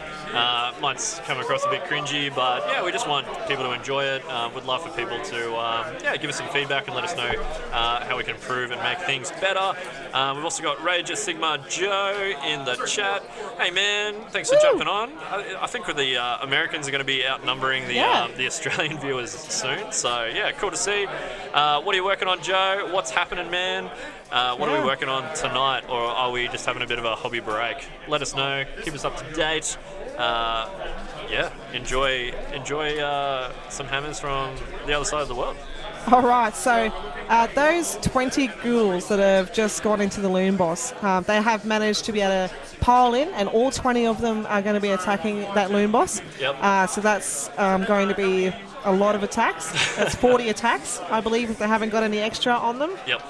It is 4s and 4s. So basically, you might only... Well, if we do the 50-50, he's probably only going to get 10 through. But hopefully he can do a little bit more and get rid of that Loon Boss, because he's the one that... I think the Loon Boss is in a bit of trouble. It's in a bit of trouble. It is. I'm not going to lie. I'm actually pretty excited about this because I do play Feck myself. So hopefully these little ghouls can pick him off. Or affectionately known as ghoulies by me. So, or just continue to repeat saying it is also quite therapeutic as well. Ghoulies, ghoulies. But yeah, no, it'll be interesting to see what happens there. Raider Sigma Joe painting some Khorne, very nice. Khorne have definitely got some sweet tech. I reckon. So really cool to see. What are you painting specifically? Some mortals, some demons? Fill us in. Keep us in the loop. Where can we find some pictures? Like up on your Facebook, Twitter? Just at me, Just bruh. just at tell me us. some pics. Yeah. But jumping back on the table. It's really it's what I said was fairly right. I reckon. Like, it's pretty interesting to see. Like, it's not quite sure what's going on, what's going to happen in this game. I think. If you haven't already, let us know what you guys think. So A is Jeremy, the Gitz player, so the top of the table. Sorry, guys. And B I'll update that. is Matt Murdoch. Sorry, guys. We have basically let the team down there with the names.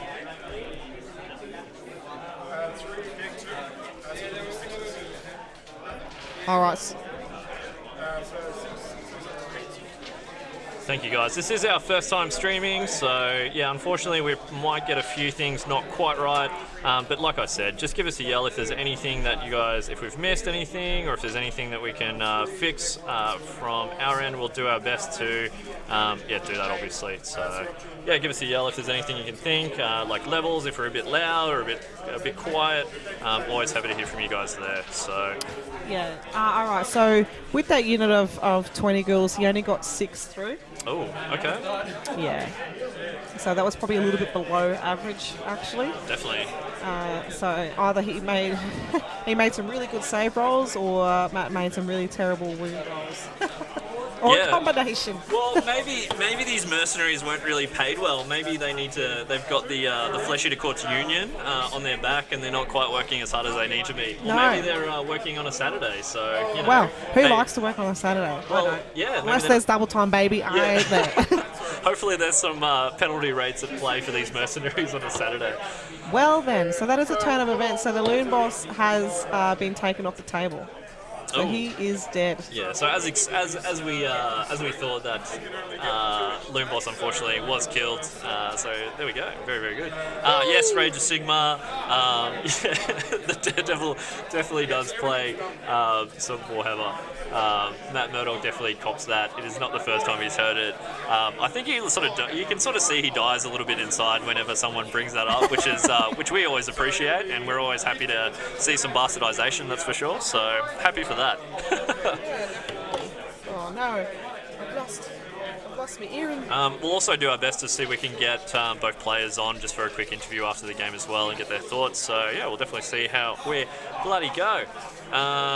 So Toon King's Tristan, Jeremy is playing the Gitz, and Matthew Murdoch is playing the Dwarden Heavy Mixed Orders. Yeah, and we have the Mangler Squig into the Archregent at the moment. So I'm really hoping the Archregent can live through this, and because he's got so many extra attacks, I just want to see him kill the Mangler Squig. He could. But I'm just not sure whether he's going to. He definitely can. He has the tools and the resources to be able to do that.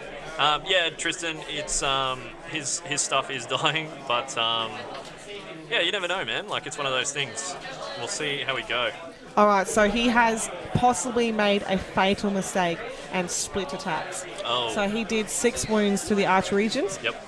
With 1 set of attacks, he needed to do 7, and now he's doing his chain attacks into the Ironbreakers. So we will see if that pays off or not. Yeah, or whether it comes back to bite him. Yeah, that's definitely interesting there. So jumping back into chat, thank you, Gabe, much appreciated.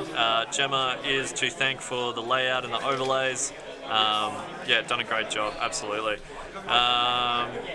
Yeah, absolutely, definitely. Slanites, it's generally Archregents are hiding in the back and just pumping out as much stuff, summoning as much stuff as they possibly can. But they're not bad in combat. Definitely not. No, bad in I combat. agree with Slanites there. Like the Archregent can do some work. Yeah, absolutely. He can definitely do some work, and the fact that he heals up to 3 wounds as well is really nice. I like that. I'm not afraid to get him in there if I have to. Once he does his summoning and he's basically done his job there with the free command point, get him out there. Just make sure you don't put him somewhere stupid though, because his spell's very good. Yep. And he can definitely do some work. So unfortunately, I said Ironbreakers when I was supposed to say ghouls. So I'm really good at this game. I play, all the time, but I still can't seem to get my rules right. Whoopsie. So that Mangler Squid actually killed 8 ghouls. So he split the attacks between the Archregent and the ghouls there. So my apologies, everybody. That's why people are probably getting confused, going, how come he's taking models from there? This isn't making any sense. What is she This talking isn't about? making any sense. She knows nothing. No, it's fine. Well, any mistakes we'll do our best to rectify, and that's no drama. Just get someone else on the stream. That's No, it's fine. rightio.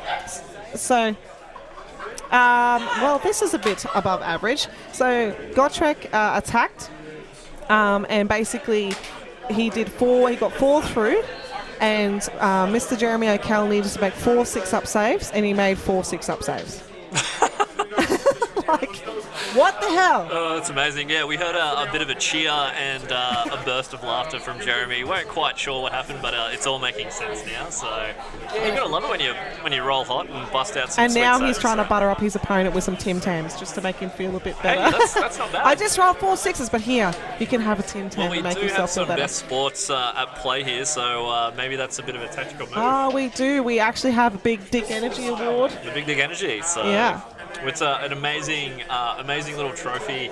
We'll try and get a photo up of that as soon as we can. But Yes. it's a snotling with a hammer, and that will be the Big Dick Energy prize or the best sports prize, basically. So. Yeah, basically it's just the runner-up. So we would like to thank Dino from Hammer down in Brisbane. Yeah. He was the one that actually got that organised for us. So he is a champion. If anyone does play in that area down there and notices that there's a Hammer, go to the event. It is one of the best events I've been to down in Brisbane. Yep, They usually throw a 2-dayer every probably a quarter of a year. Every once in a while, there's probably a few events Yeah. a year. So if you haven't already, go to the Hammer Instagram page and the Hammer Facebook page. Give them a like. Fantastic guys, really, really good dudes. As Gemma said, do amazing events, beautiful boards, beautiful terrain. Really, really good to see. So, as we mentioned, guys, give them a like. BRIZHAMMER.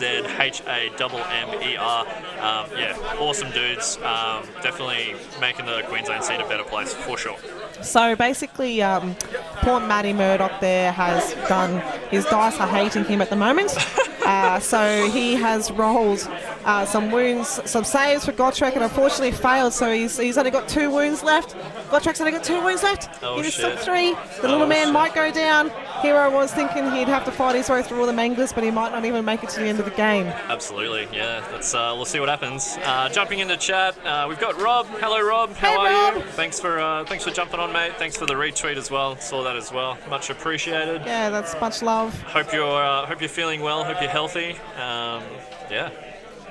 Thanks again, much appreciated, mate. But interesting game of Warhammer. Really keen to see what's cracking here. Tristan's ready for bed, jumping back into chat.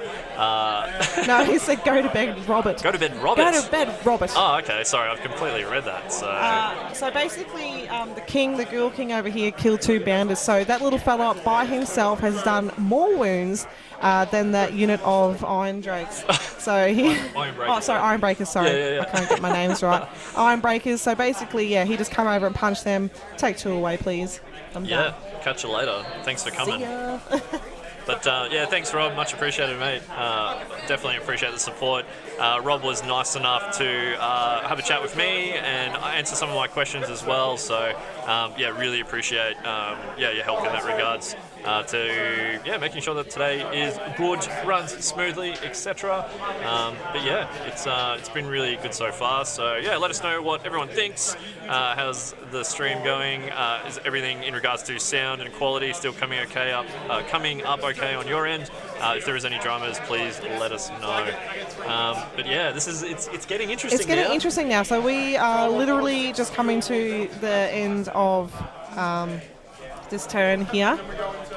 We've noticed that the loon boss, there was a loon boss in the center of those ghouls if you have missed that, and those ghouls have taken him off, and that is where the objective is. So this turn, Matt should get 3 points because he has taken it off him in his, he took the second turn basically.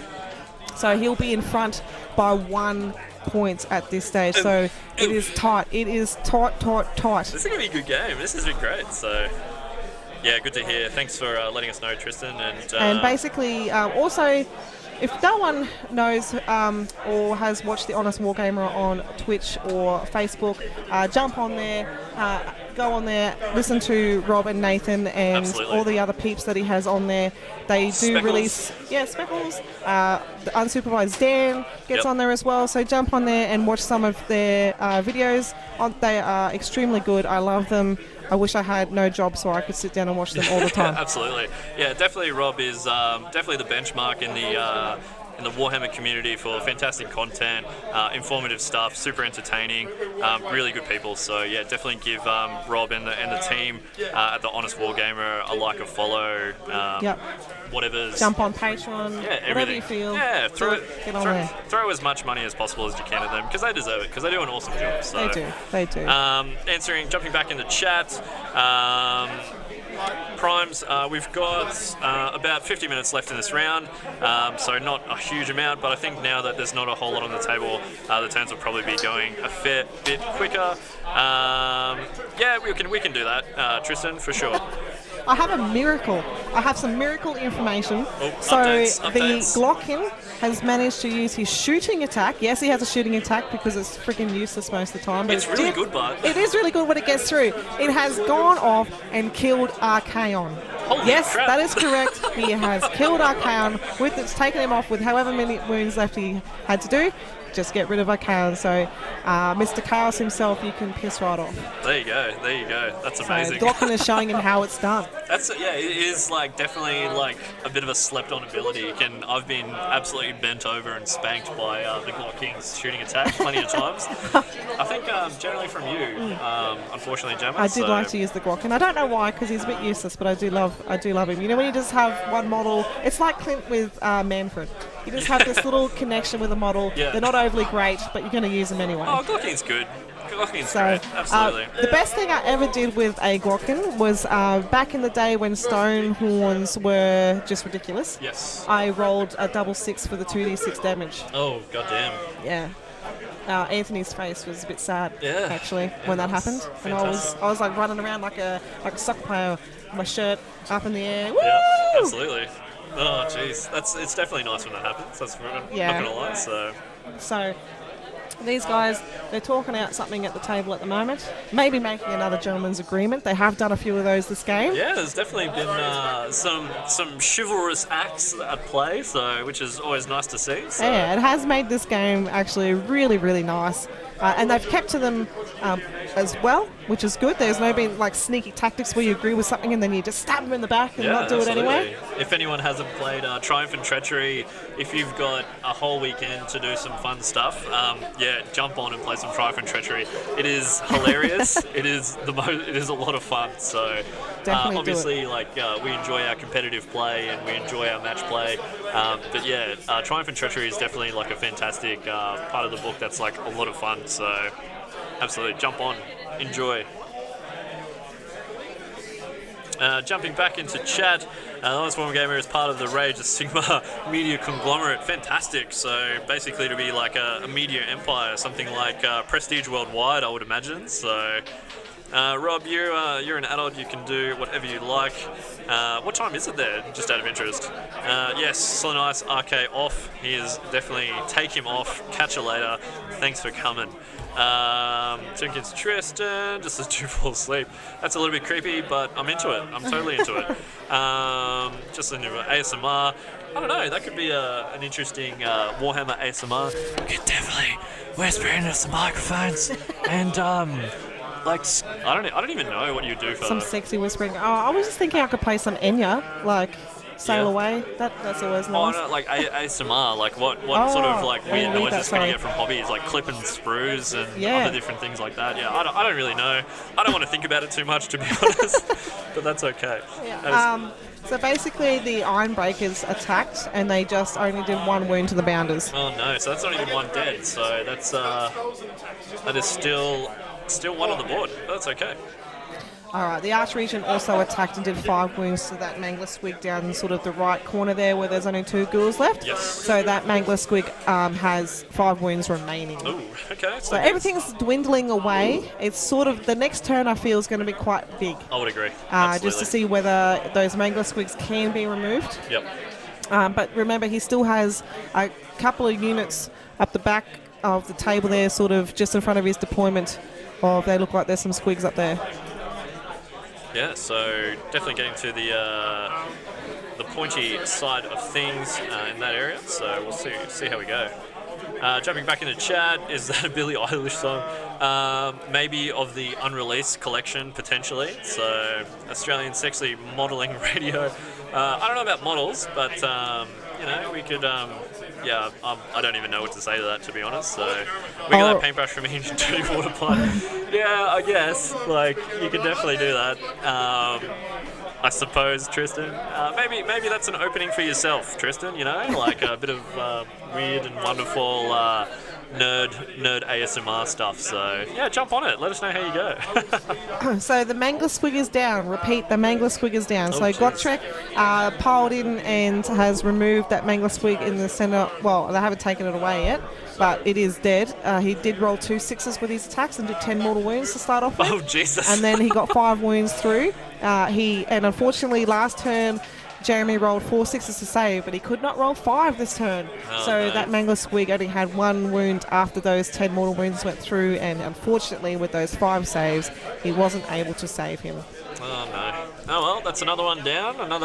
Another trophy for Gotrek. So. Yeah, so he's going to have... I'm just picturing him like with a necklace of trophies.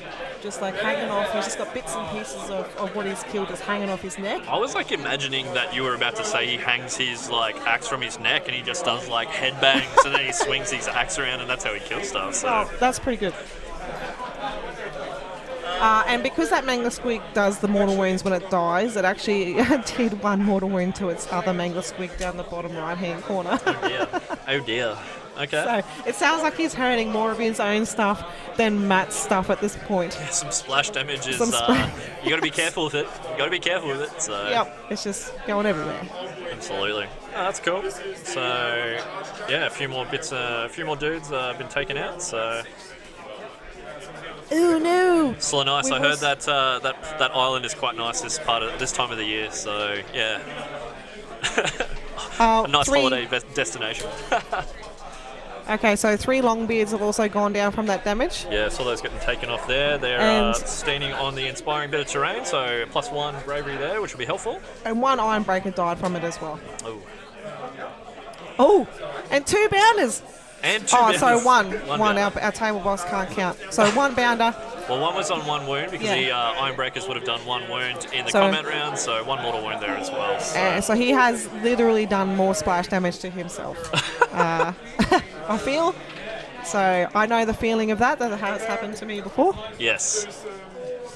That's right, that one is dead, so we did discuss that. Yeah. Oh no, they're knocking the terrain over. Uh-oh. So interesting to see, actually, guys. So guys and girls, it'll be interesting to see what happens. Who wins this next turn? Because I feel like that could potentially be, if Matt gets it, that could potentially be sort of a final nail in the coffin for Jeremy. But so basically, they're rolling to see where it goes now, and it looks like it's gone down to the bottom corner, left-hand corner. So Matt's sort of area. Oh no. Okay, well, to be fair, the Boingrot Bounders, are able to fly, so they will be able to jump around. Whether they'll be able to sort of get into a position where it's helpful or not is a different story, so we'll see what happens. They might not be able to sort of get around that big unit of ghouls and get into a decent position as well. So, yeah, keen to see what happens. We'll keep an eye on it, and, we'll go from there. Just doing some battle shock now, and after that, obviously, we're doing the priority roll into turn 3. So, all right. So we did lose those 2 ghouls there, which we sort of, if you weren't watching before, he lost 8 in that last round of combat. So we sort of knew that those 2 were probably going to run away. Yep. And yeah, basically Matt would have scored the 3 points in his last turn there as well, because he got that in the second turn of that battle round. Yep, so 3 points there for Mr. Murdoch, the daredevil himself. So yeah, super Okay, exciting so stuff. for the second time for priority, they roll doubles again, Oh, so Jeremy takes it. and Jeremy's going to take it. Oh, very good. So That's an interesting move. Oh, I guess you kind of have to. You kind of have to take it, to be honest, because Jeremy's in a position where he could wrap it up, get it back into points, and if he can keep Matt off the objectives, which might be tough. So this could be a bad choice potentially. So we'll see what happens. okay, so he has Jeremy does stay on the 3 CP, so he must have So he spent another miscalculated. one. Yeah, he spent another one. Cool. And What's Gotrek this? still only has 2 wounds left. Oh. It is interesting though, because in this point, I think with those 20 ghouls there, he's going to have to do something about those, or hold them up or something, because just remember, if you take the turn and hold it, you only get 1 point. Correct. But if your opponent gets it in his turn, they get 3. Yeah. So we'll yeah, see it's what going to be happens. Yeah, it'll be interesting to pretty see. difficult. Because like the Squigs do move fairly quick with the 3 or 2d6 or 3d6 depending on the units. If he rolls high, it's probably going to work out in his favour a little bit. But those ones on sort of the centre right to the top, basically they have to roll quite large to get over to that objective. Yeah, well, luckily because of the Squig Rider Stampede, he will be able to re-roll that. And yeah, we'll get a bit of an update where the moon is as well. So, because the moon could potentially be in not a fantastic position for. It's in the centre. Oh, it's in the centre, so we've been affecting the whole updated board. that it's in the centre of the board. Okay. So the bad moon is in the sky, raining down upon the whole board. So interesting to see. Jeremy, as a part of Jeremy's lore, is that his squigs follow the frost moon. So potentially a different moon in the realm of Ulgu. So yeah, pretty interesting stuff. It's always good to hear about some narrative side of things as well. So basically, those Squigs have gone into Gotrek there in the sort of the centre of the table. I'd say they just want to hold him up, but he's only got 2 wounds left. I'm not sure whether the Squigs are going to be able to do that. I think he's just sacrificing them to try and keep him there, but unfortunately I don't think they're going to be doing that, because Gotrek's probably just going to punch him straight off the table. he could, but if he fluffs his attacks up and then some run from Battle Shock, I believe on a 4-up they do some mortal wounds. Mortal wounds, so yeah. You never know what could happen there. Jumping back into chat, how's everyone going? What's happening? What are we thinking? Who's going to take this one out? Do you think that Jeremy has potentially done a good move or a bad move in that regard? Or do you think that Matt Murdoch's going to come back from behind and take this one out? Let us know in chat. Let us know what you're doing. Let us know where you're from. I'd love to hear from you guys. Keep us company. It's a lonely road on the stream table, so always appreciate some chat, some bants. Keep us in the loop, guys.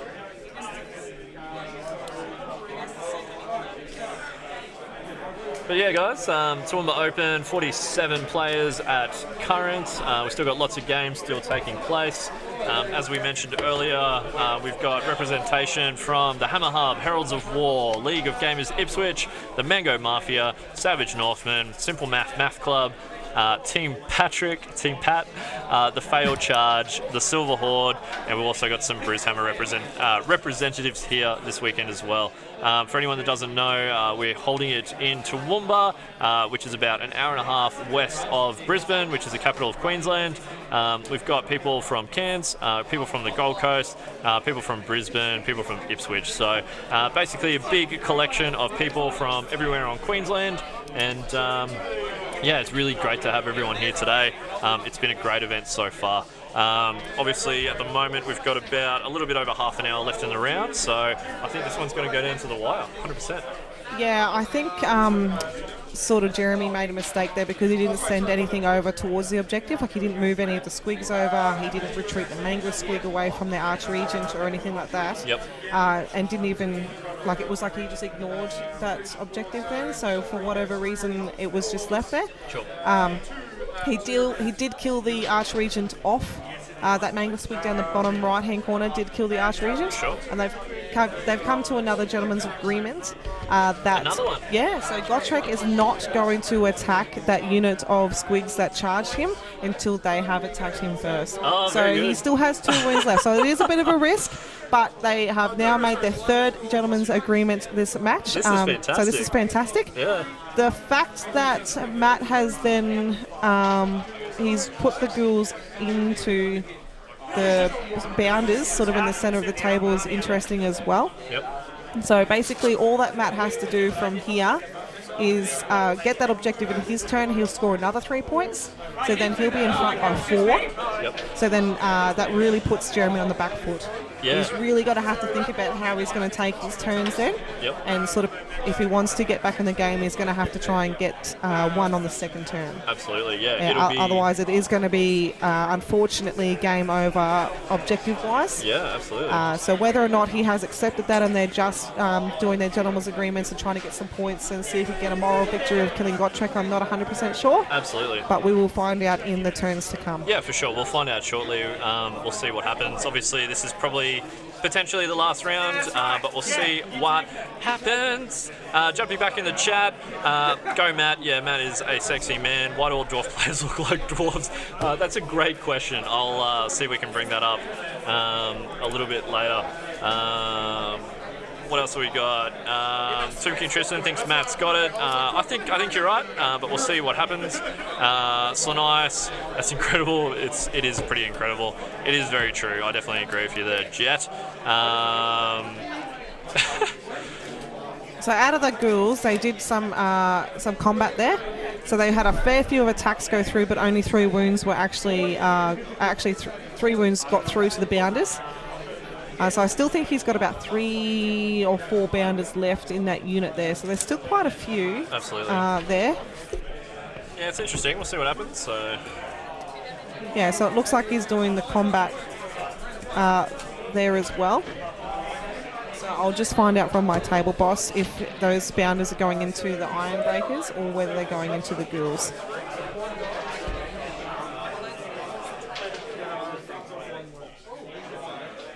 Oh, that's amazing, Tristan. Loving the Jet emotes. Definitely a big fan. Unfortunately, we don't have any emotes just yet. Yeah, maybe something to think about in the future. But yeah, guys, looking good on all the tables. Obviously, nearing the conclusion of our first round. Who's excited about the drop of Warclans and Cities of Sigmar? Who's jumping on? As I mentioned earlier, I have a fairly large Empire army as well as a lot of just random order.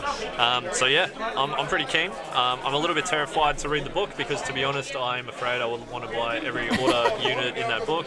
There's already been some interesting combos and different things that are coming out of that book already. So yeah, I think in a few months there's probably going to be a lot floating around, I reckon. I've already had a quick discussion with a couple of players here this morning, and the amount of Iron Jaws players we now have is unbelievable. I think in this room there's probably going to be about 75% of our Iron Jaws players. Wow. So those books are going to be selling like hotcakes.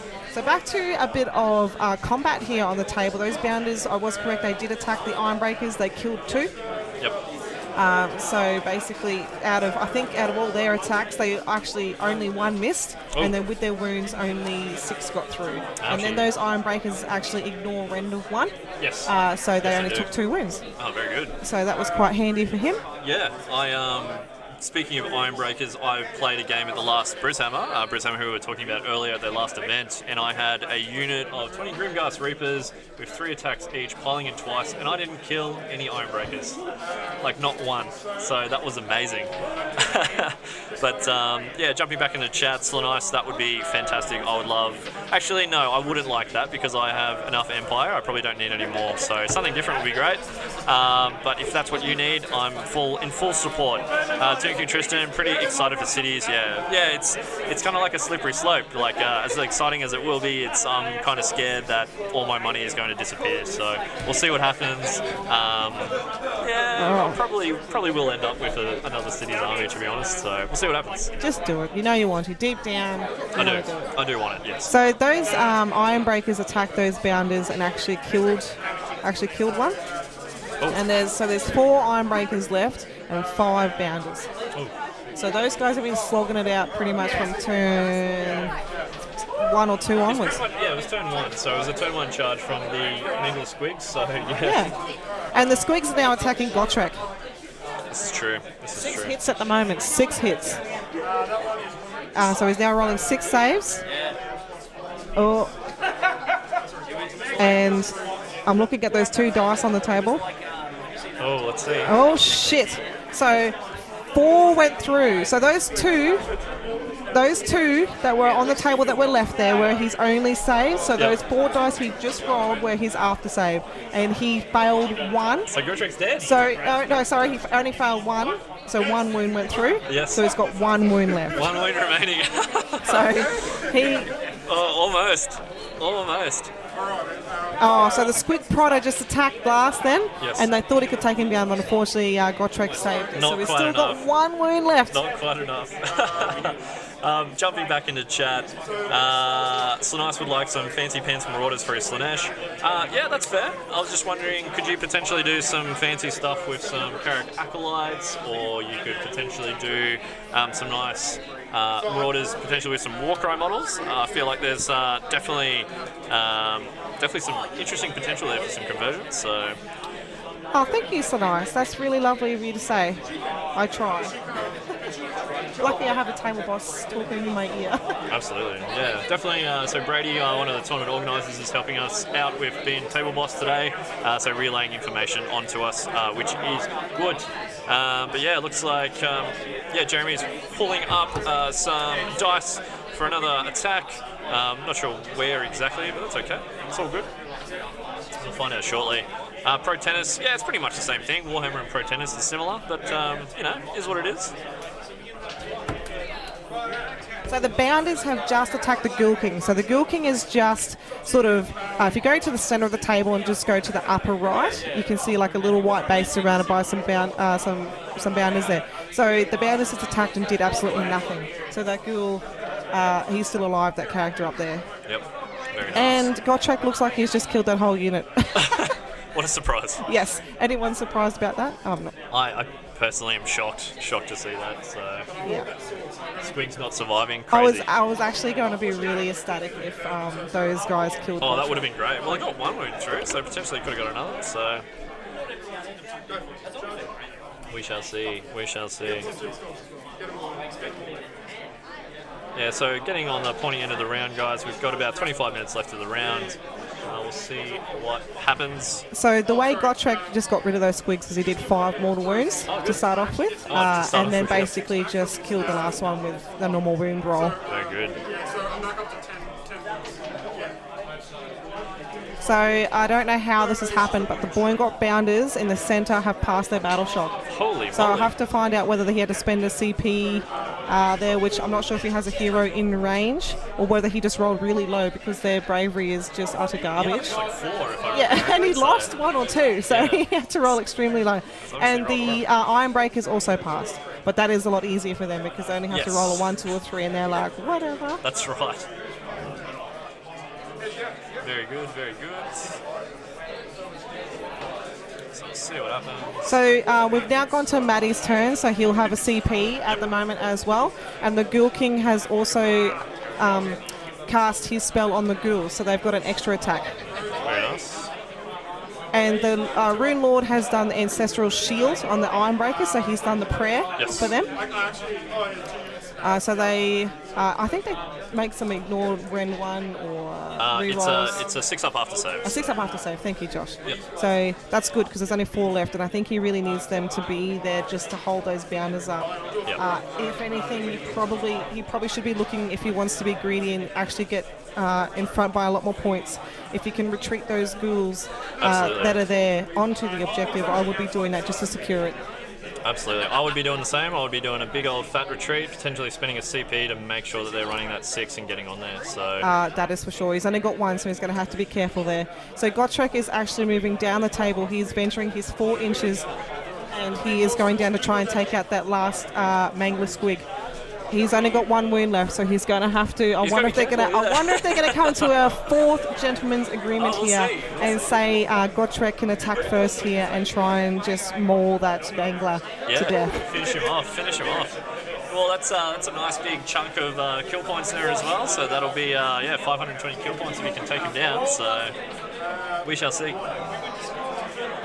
Alrighty, so apparently there was some healing done there with the Ghoul King as well. So Jeremy was being a good sport because that's supposed to be done in the hero phase. It's now in the movie phase. Oh, gotcha. So Jeremy has let him do that. Oh, that's very So nice. that was lovely. Good to see that. And we're now jumped into the charge phase. Charge phase, so no movement. Well, to be fair, Matt is still in front, so technically we're Yes. on point. So Yeah. He is, but is he comfortable enough? Could there be some shenanigans? We shall see. Oh, we've got jumping in the chat. We've got Wes. Wes is in the house. Hello, Wes. How are you? And damn you, Daredevil. That's amazing. How are you, Wes? What's happening, man? yeah. So if you haven't noticed already, that Mangler Squig died from 16 mortal wounds. Holy He crap. rolled like a bunch of sixes and just.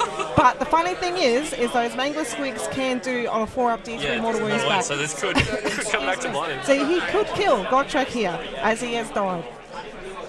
Oh, he saves it. Oh, I was hoping like it could be like sex where you finish together. Yeah. We are both just finished together. Oh, I Jesus. was hoping that could be the end story there. I was but thinking a double unfortunately- KO, but that works as well. Yeah, no, in- it's happy times. You gotta get to that climax together. So we'll Thank see you, what Wes. happens. I appreciate your pet names. They make me feel warm and gooey, just like a caramel Kit Kat on a hot summer's day. Appreciating that. Thank you for the love. What's everyone working on? What's happening? What's everyone doing? How is everyone? Talk to me. Keep us company. I would love to hear your thoughts. Do we think that Matt Murdoch can keep the Gitz at bay, or do we think that potentially Jeremy's got still got some moves? Let us know. Keep us in the loop. Hey Wes. Yes, I am a minx. If I don't say so myself. Just gonna tap myself on the shoulder here. Yeah, absolutely. Dust your shoulders off, Yeah. as the famous Jay-Z lyrical mastermind would say. Simultaneous, baby. That's what I'm talking about. So what action have we got going on at the moment? There is a lot of dice being rolled. I'll get up my table boss and see what I can find out for you lovely people. See, if I jump on that scenario, So yeah, guys, another interesting day. 20 minutes left in the round, not much more time to go. Interesting to see. It looks like there's still a fair few people playing at the moment. Interesting games all around. Nice diverse range of armies as well, which is always good to see. Lots of Gits, we've Fire Slayers, Flesh Eater Courts, obviously mixed order.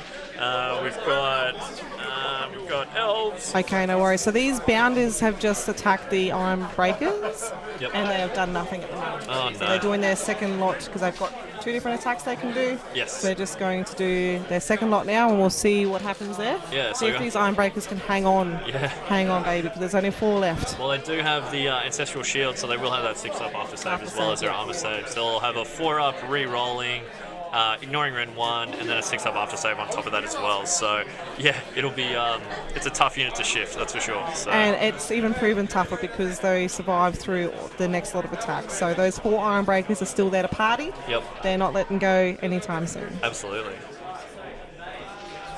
Terrifying, absolutely terrifying, but that's okay. We've got to give him something, got to give him some tech, so...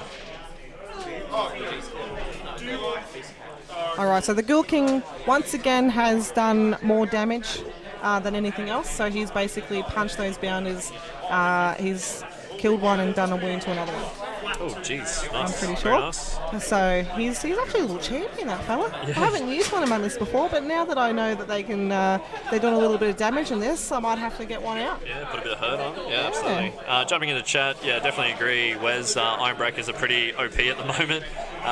War Scroll has changed, unfortunately, so not the same forever, but yeah, they're pretty good at the moment. Yeah, so I have to say I'm looking forward. I haven't actually snabbled up the new books yet, which I'm a bit sad about because usually Mark and I are like on those anything new, like Fat Kid on Cupcakes. Yes, the but new and shiny. unfortunately, we just snort that shit up. The new and shiny, absolutely. Yeah, you and Shiny, but because we're running this tournament on the weekend, I might have to slip down in my lunch break and maybe snuggle the books up then, so we'll see. And then I just won't ever stream again, I'll just be in the back corner reading them. Yeah, Gemma is only here temporarily. But that's cool. That's completely fine. But So yeah, we're guys. doing some more attacks here. So he's bringing it looks like he's bringing the unit of ghouls across to try and get rid of this last. I think there must be 4 bounders left. Yeah, one's on 1 wound and the rest are full health, obviously.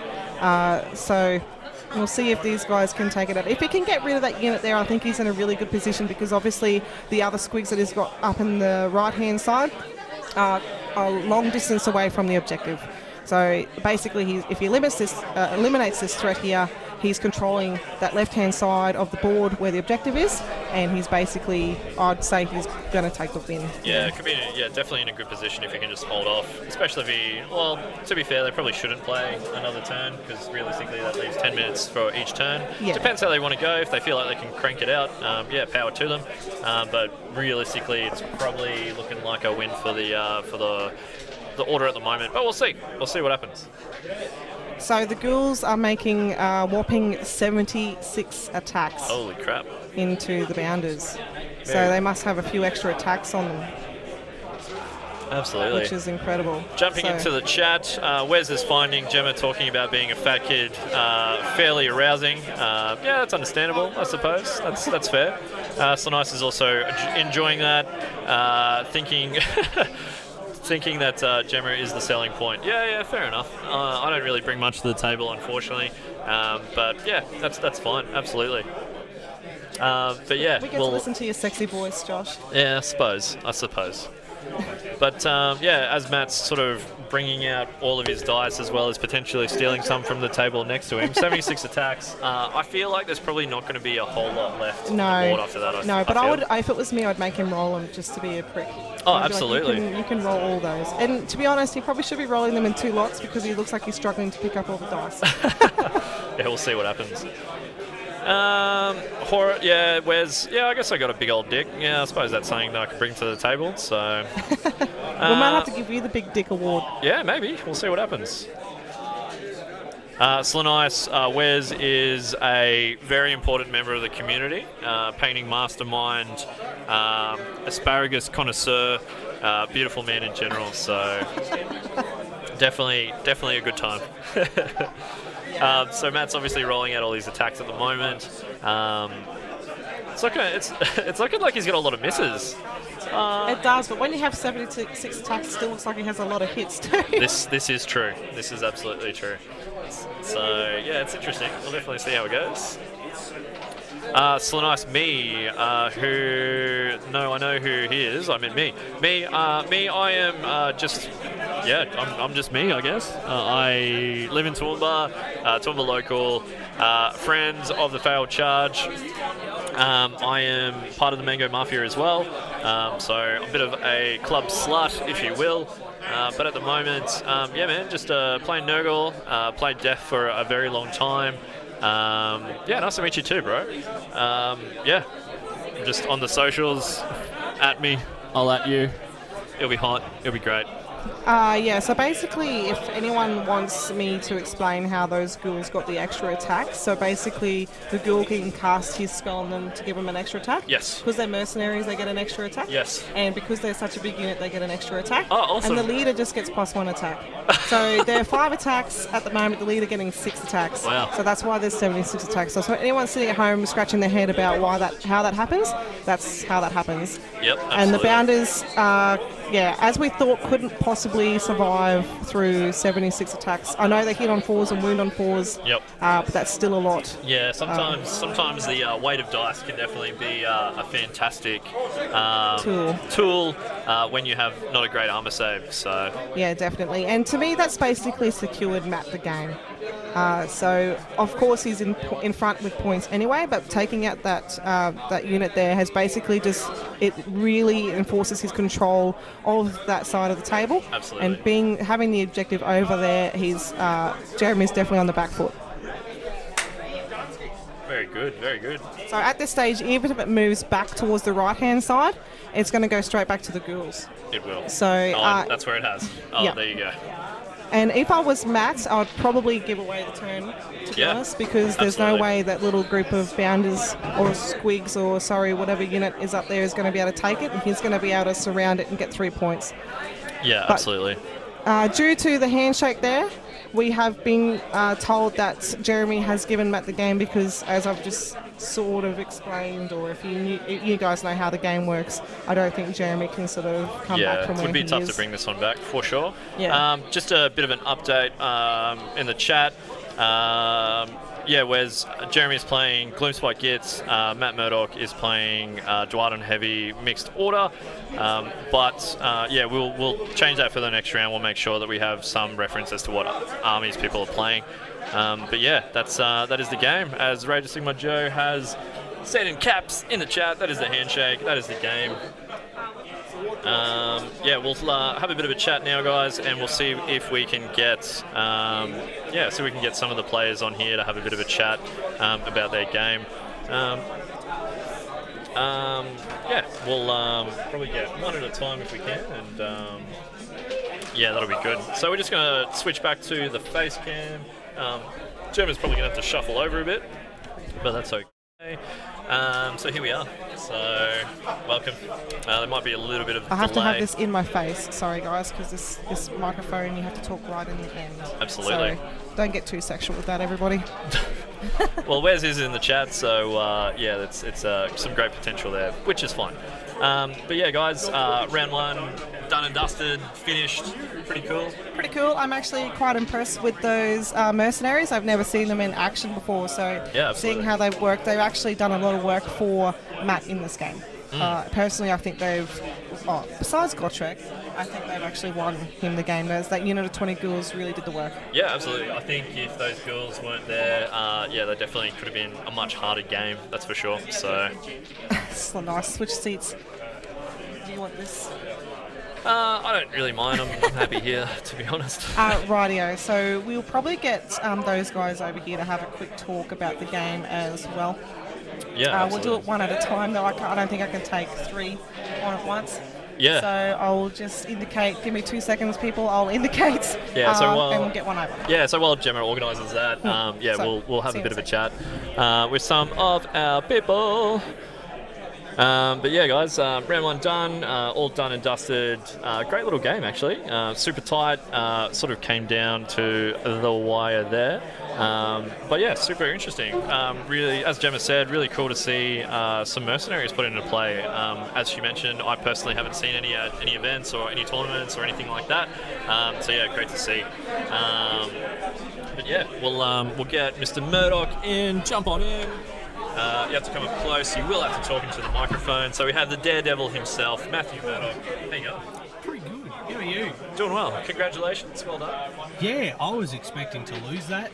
It was interesting at the start of that round. It looked like there was definitely a lot of pressure put on you, but I think old Gotrek definitely did a bit of work for you. So, what were you feeling? Did you sort of feel like that was until some stuff started getting cleared off, you were in a bit of trouble, or did you feel? No, I felt like it was going to be a nice and decently matched game. Yeah. Okay. Yeah, it was good. Oh, hello, Wes. Yes. Yeah. Absolutely. No, but I that was my first game, my second game actually playing with that army. Yes. And Gotrek is an absolute beast. He is a beast, absolutely. I don't understand why they make something like that. Absolutely. Chat, if you have any questions for Matt, feel free to jump in, shoot them at us. We did have a question earlier. Why do dwarf players kind of look like dwarves? Do you have an answer for that? No, it's just a force of nature. Force of nature. That's it. Very nice, very nice. That's It's just what you are what you play. That's what some people say. So, Yeah. It's a shame that they're not too great in the new book, but hey, that's still good. Like alright. Grumbles, some stuff's changed, but we'll see what happens. Linebreakers won't be able to do that. This is true. Yeah, we were discussing that throughout the game, that they unfortunately are changing, but that's okay. All good. It's so good. Yeah, that's So cool. good. But yeah, Matt, just obviously congrats on the win. Well done. Thanks for coming on. having a quick chat with us. And good luck for the rest of the event, pal. Oh, thank you very much. Awesome, man. All right, cool. We will get on Jeremy just now, just for a quick little chat as well. You will have to come up nice and close to that one and talk into it. How are we? So yeah, Jeremy, how's it going? It was absolutely fantastic. I had a huge amount of fun. Awesome. So for those who don't know, that was literally my first game with that army. Yes. Ever. I read the army book this morning in the bathroom, so I hadn't actually even done anything with it. I finished painting it at 2:30 this morning. Flawless preparation, as someone would say. So. Exactly it. So it's been for anyone who's been in at Saga Games in Ipswich, they've been watching me for the last couple of days paint it furiously, get it all sorted. Yeah, we gave you guys a shout out. Oh, thank you so much. Starting out, so. Yes, we're just opened up in Ipswich, so it's going quite well. But that was incredible, absolutely incredible. Awesome. Gotrek is a monster. He is a monster. Fantastic. Absolutely. Yeah, we were commenting that it was a bit sad that Frostmoon got taken down. Yes. That's fairly early, but we were really impressed by all of the gentlemen's agreements that were taken out throughout the game. So definitely a display of some fantastic behaviour and some great game etiquette. I'm about as competitive as a paper bag, so I prefer just to have the fun of it. Yeah, just 100%. enjoy it. And seeing things like, Gotrek fighting off against the Rogue Idol, and absolutely. trying to take down the Squig, it's what makes it worth it for me. It's fantastic. Absolutely. In chat, we've got Slanai saying, what was your favourite moment of the game? Probably when I rolled 4 6s on a save against Gotrek for my for the Mangler Squig. That was absolutely. That's probably made my year, honestly. That was amazing. Yeah, we heard definitely heard the cheer and the yell, and they're just like yes. So that was also really good. No, it was absolutely brilliant. Absolutely brilliant. Love it. So it was absolute pleasure playing. And it was a really cool little army as well, which was nice. Yeah, definitely. It's always fun playing Dwarves. Yeah, we'll have to get some photos of the of Frostmoon and everything like that. And we'll, no problems whatsoever. Definitely. But yeah, man, thanks for jumping on. Fantastic. Thanks Thank you so much, guys. It's been. You guys run a fantastic event. I'm really looking forward to the rest of the weekend. So thank you so much. Sounds great. Good luck, Jeremy. And we'll chat to you and we'll follow up hanging on a bit later on. All right, beautiful. Thank you. Thanks, guys. Cheers. Awesome. Sweet. So the old host shuffle, jumping on in. But yeah, this is what's happening. This is where basically we're at. that was the game. They played a really tight game. Unfortunately, Jeremy just couldn't pull away the win. And we have some visitors here. Unfortunately, you can't actually see them on the screen. But hey, Dave. Jeremy, if you moved. Oh, well, hang on. I've just been told to get out of the way. I'll have a break. I'll move out. Me and Childish can't beat Do you guys just want to take over? This guy here thinks because he's been the master for the last 2 years that he can just come over and take over the stream. So we'll see how hey, Gammy. Hey, what's going on? So here we have destroy this the beautiful stream. face here of Dave and this gorgeous face here of Gammy. See that? Just see it. And tell us about how your games went. Look, who'd you play and I what are got a you story playing? to tell you. I got a goddamn story to tell you. I'm All trying right. not to swear. That's okay. Make it PG. Man, I worked for like 5 minutes on that quiff, Josh. That's not a quiff, Danny. It's a quiff. Oh, right. Let me tell you a story about this little dude. He has an axe. He's short. Here we go. Does his And name start with G and with Gotrek? it ends with flex, Gammy. Got flex. Yeah. Got flex. I All like right. it. So Tell I'm us. keeping a tally. Keeping a tally. This my friend's running my face. I'll just move this. Hey. That's all right. That one picks up better than mine. Glockin, dead. 10 warriors, dead. 4 plague bearers, dead. That was it. I know, pretty slow start, but I feel like he's going to come on hard. Did he win the game for you? I mean, probably. Did you win the game? Yes. So what you're trying to say is you've lost your skill and you have to rely on Gotrek to do the work for you? Is that what's going on? 100%. Yeah. Nice. Yeah. Nice. Not Masters even falling. Not Yeah. even going to deny that. Yeah, right. That's how I usually play too. I mean, I'm playing Darkly Covens, so whatever. They're a pretty bad army. And who right? are you playing? A dude playing Nurgle. A dude playing Nurgle. What's his name? Go. Make a name up. Go. Rodriguez. Danny Rodriguez. yeah. Oh, nice. Yeah, he's a pretty sexy dude out there somewhere. Man, he was hot as fuck. I didn't mean to say that. There you go. You've That's just fine. lost the PG. That's fine. I've already been there. Lost the PG. I can't do it. It's too hard. any of these listeners out there that are still, look, I didn't even unfortunately, see. yeah, Wes is in we have Big Wes. Has anyone I got didn't any see. questions for the master himself for the past 2 years? Maybe coming up to the 3rd year in a row if he can pull it off. The trifecta. If I win 3 years in a row, I'll just drop the mic and never come again. Never come down again. Never go to Masters. Yeah, never go to Masters again. That's it, done. You've Repeat, baby. made your entrance and then that's it. The Hall of Fame has been created. Your name is there. Yeah. Done forever. Tattooed. Yeah. All right. And I'm taking the perpetual with me. It's coming home. It's coming home. Coming home, baby. Gammy, do you want to fucking... Favourite unit in the game? Wes, I'd just like to let you know that the Raiders are going all the way this Sunday. Oh, yeah. Footy. Bad We're and talking mean. rugby. We're talking fake sport. The Green Machine. There's a better good sport. So, Mr. Salon's here. He's been helping us through the. And Yeah, he's he's watching. awesome. This is Yeah. amazing. Yeah, he's amazing. Yeah, So, so he's good. basically asked, what's your favourite unit in the game? So, do you guys both have 2-inch reach executioners. No, it's definitely the new Maniacs. The Maniacs are everything that I want in life. You know that they are good now as well. Yeah, Maniacs are okay, but Gammy plays them terribly, so don't even worry about I'm sorry, who got a minor win against Silvernet just then? I did. Because I'm all about playing the objectives. Eh? My favourite unit. Let me think, Gammy. You fucking cramping me. Let me think. All right. So, do you have are you having an answer for that, or are you just gonna? Gotrek. Yeah, like Gotrek. I'm having a lot of fun with Gotrek right now. Favourite unit? That's really hard. It would have been Executioners, but they fucked them. They did. Yeah. Yeah. That was like poor execution. Are you looking at doing stuff with the New Cities book, Dave, or? Yeah, probably. And I'm if just gonna so, dilly dally and flop around. do you have any plans whatsoever? We have a question from a listener, Mr. Tomb King Tristan himself. I think. Well, I'm gonna stick with a lot of elves because I already have a lot of elves, and I kind of like them, which is weird because I don't think I ever did like them before. But yeah, so I'm gonna put Covens in there. I think the Dark Shards got really good. I'm still gonna run Exos because they got like a 100-point discount, so that's still pretty good. Yeah. Have you discovered any secret tech so far, or you just had a bit of a skim through? Probably not any more than anyone else. Yeah. I started reading it yesterday and I got like halfway through and I'm like, I'm done. This book's too big, there's too much stuff going on.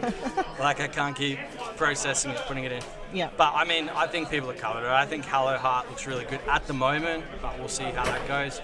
I actually am a lot more of a fan of Anvil Guard than I think a lot of people out there. I just think that spell is just clutch. Like you could just, taking someone's save away. Yeah. Yeah. Word. Talking about saves and stuff, actually, the new Bone Splitters there, when Ethereal no longer exists with them. So good. Who loves a Dragfoot? You love a I like Dragfoot. Do you know what's great with a Dragfoot?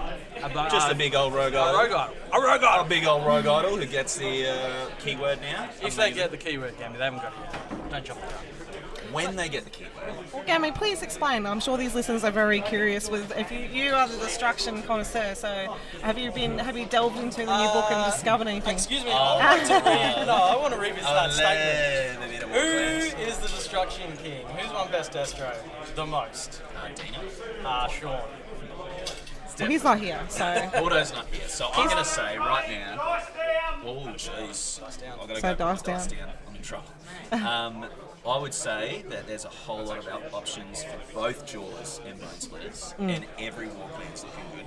Every Warclan. Yeah, definitely. And that's what I like. and the That's what allies, I'm you like how they can ally together? I like the Gloomspite, and I like the Jaws and Bone Splitters together, but I'm going to be a purist because racism is key, and Bone Splitters are good. You got to keep borders. Yeah, you got to know the borders, and there's going to be a whole lot of naked orcs everywhere from now, because I feel like it's going to be something people tap into. There's going to be a lot of Jaws on the table, Yeah. but I think the Maw Crusher is probably going to be, if you can set it up right, it can be one of the biggest damage dealing units in the game. crazy. It can, but I don't know. I don't have much. I've had a look at the war clans way more because I bought the war clans. don't really like the orange ones. Just going to put it out there. I'm probably wrong, but I don't really like them. But the splitters, I think, boom. Oh yeah. Yeah. Oh yeah. Yeah. Yeah. And still nice. We haven't been drinking. That's what makes it worse. I've had one beer, and that's what Who makes doesn't it worse. hear We're just Pat Carter excited. in the background? Who doesn't hear that madman in the Last background? night, and I think I'm only just coming back onto the sober level. Oh, right. Well, fellas, I'm going to have to just cut it off here. Just no more for you. And we will move on. Hopefully I can score Josh back at some stage and we'll... that would be fantastic. So we'll probably... I think it's a lunch break now. You guys get an hour to delve around Toowoomba and grab some food. So we'll probably talk some shit for a little bit more. Fucking Kingsley's chicken. Yeah.